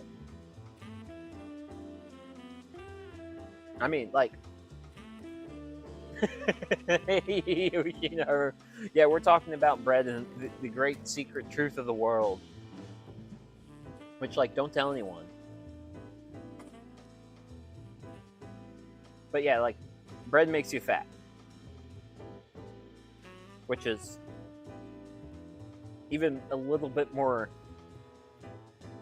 relevant to today because, so the funny thing is about today,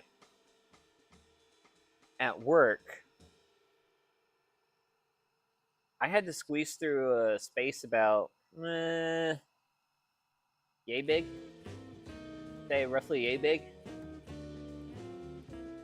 I can squeeze through that space, but I squeeze through that space difficultly. Bread makes you happy. Yes, yes, bread makes you happy. Bread is a form of happiness. Goodness gracious.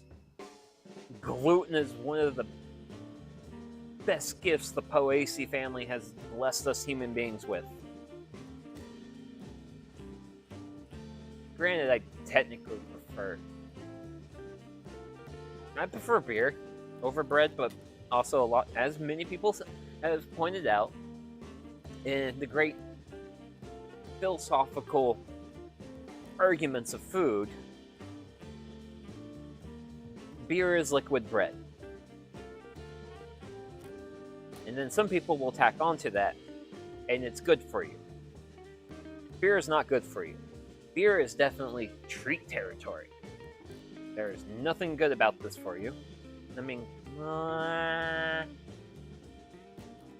technically speaking, with some home brews or even like certain craft brews,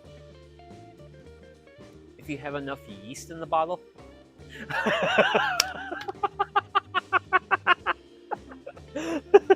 the love equivalent exchange.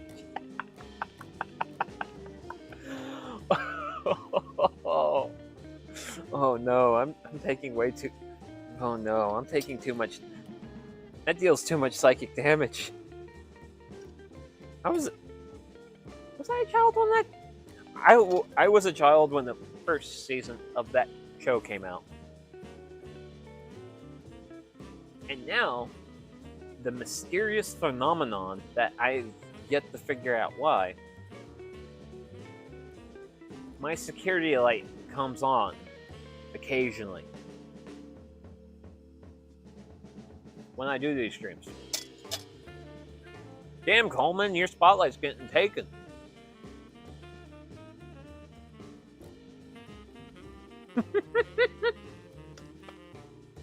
Get it? No bread so you can have beer.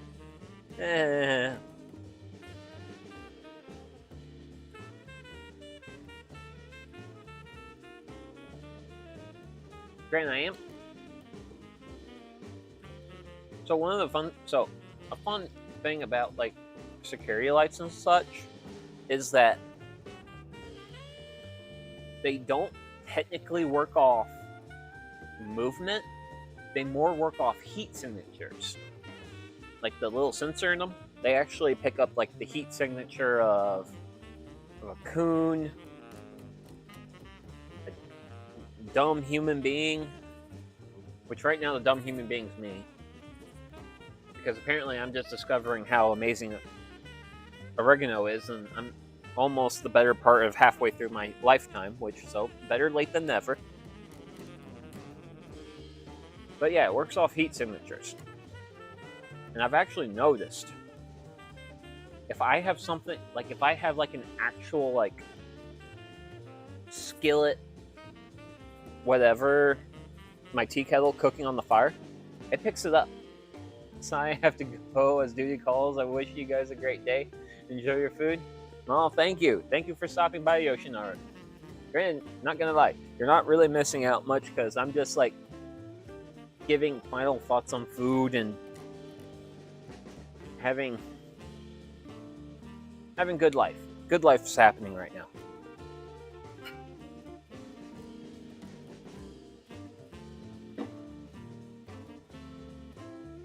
But yeah, best of luck to you and your duty. Hope you have a good one.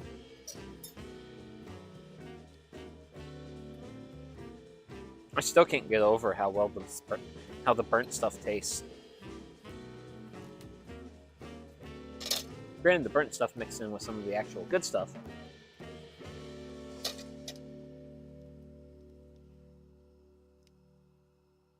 Huh? Wait, what?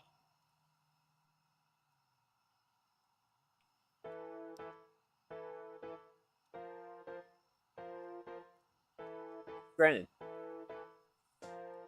it's probably not gonna happen, but I am looking forward to the day where I'm doing something like this and I get a furry critter. Which, if I do get a furry critter, I'm definitely showing you guys, because there is a raccoon that does live nearby, and by nearby, like 30 feet from where I'm sitting right now.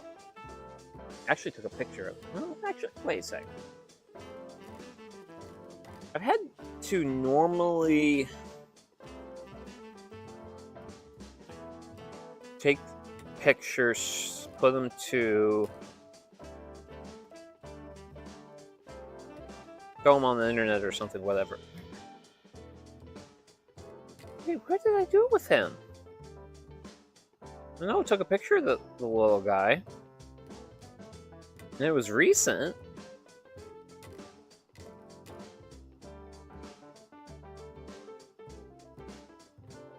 Was it back in August? No, it couldn't have been.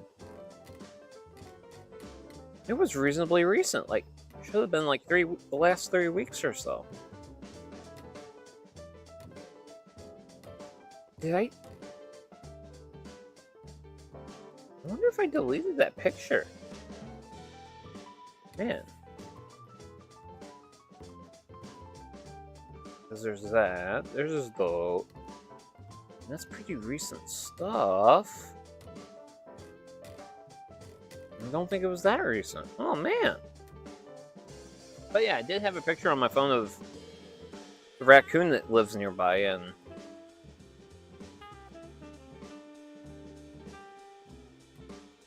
I could have swore I took that picture at some point this month, and I can't, and it's not on my photo roll. I am disappointed by that.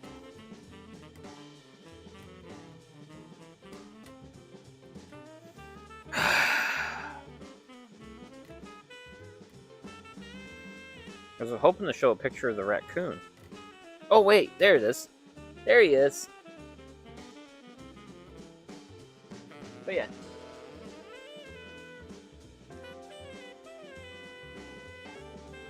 There's the little bastard. As you can see, there's my grills that I use for campfire cooking streams. You can see my pots where I grow food, and then off to the side you have the fire pits right there. But yeah, that's a little raccoon guy that hangs out around here.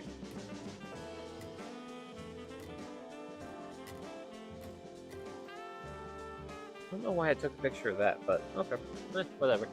Okay. Oh boy. Let's see. Oh, smokes. Okay. So, I have food. I'd like to get into it, really devour it. Go away, raccoon. For the most part, I'm okay with the raccoon. Because as far as I know, the raccoon has not gotten into my bird feeder, has not gotten into my vegetables. It hasn't. I haven't seen damage to the point where I can blame the raccoon. Now, I don't like now granted, I don't really dislike the raccoon.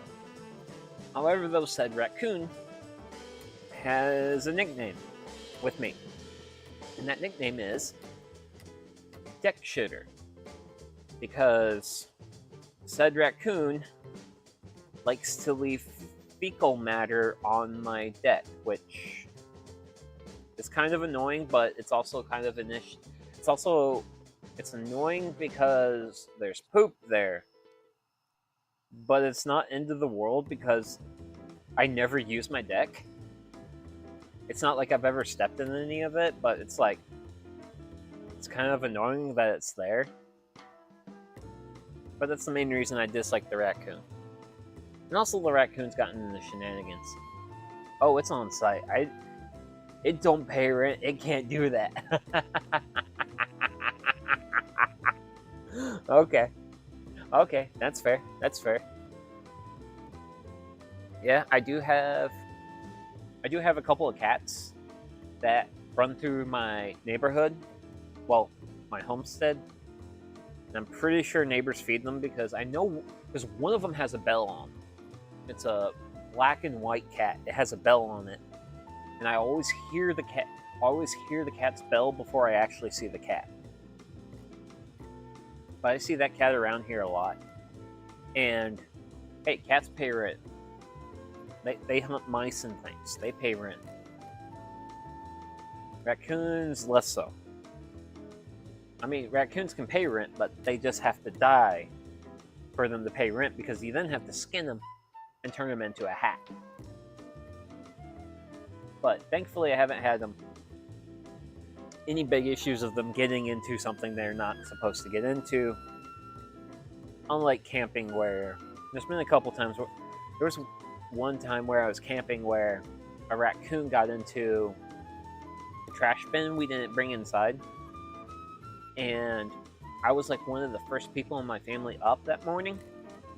And that raccoon was in that trash bin, rooting around through the trash bin.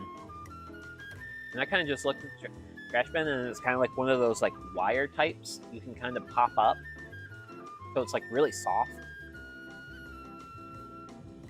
So yeah, I kicked it. I kicked it and gave that raccoon one hell of a startle. I was like, ah, you made a mess for me to pick up. I ruined your, what I presume, dinner. Because I'm about to eat breakfast and you're about to be done for the day, so. But yeah. Granted, speaking of dinner, I'm going to continue working on this. This has been a good stream. Very happy with how things turned out. And I'm also going to turn you off because, granted, there's no telling. Coleman Laren gets turned off. We have light. Besides, don't have to worry about burning propane. We had a raccoon come at dusk while we were camping and try to take food my daughter dropped. It was persistent too. Ah, yeah, that's one of the issues when you're camping. The raccoons around camping areas are a little bit more used to people. But yeah, this is Sugi Yamagawa, wishing all of you out there may have a great rest of your day, night, evening, whatever it is, wherever you're at, and hopefully I'll see you all in the next one. Bye-bye.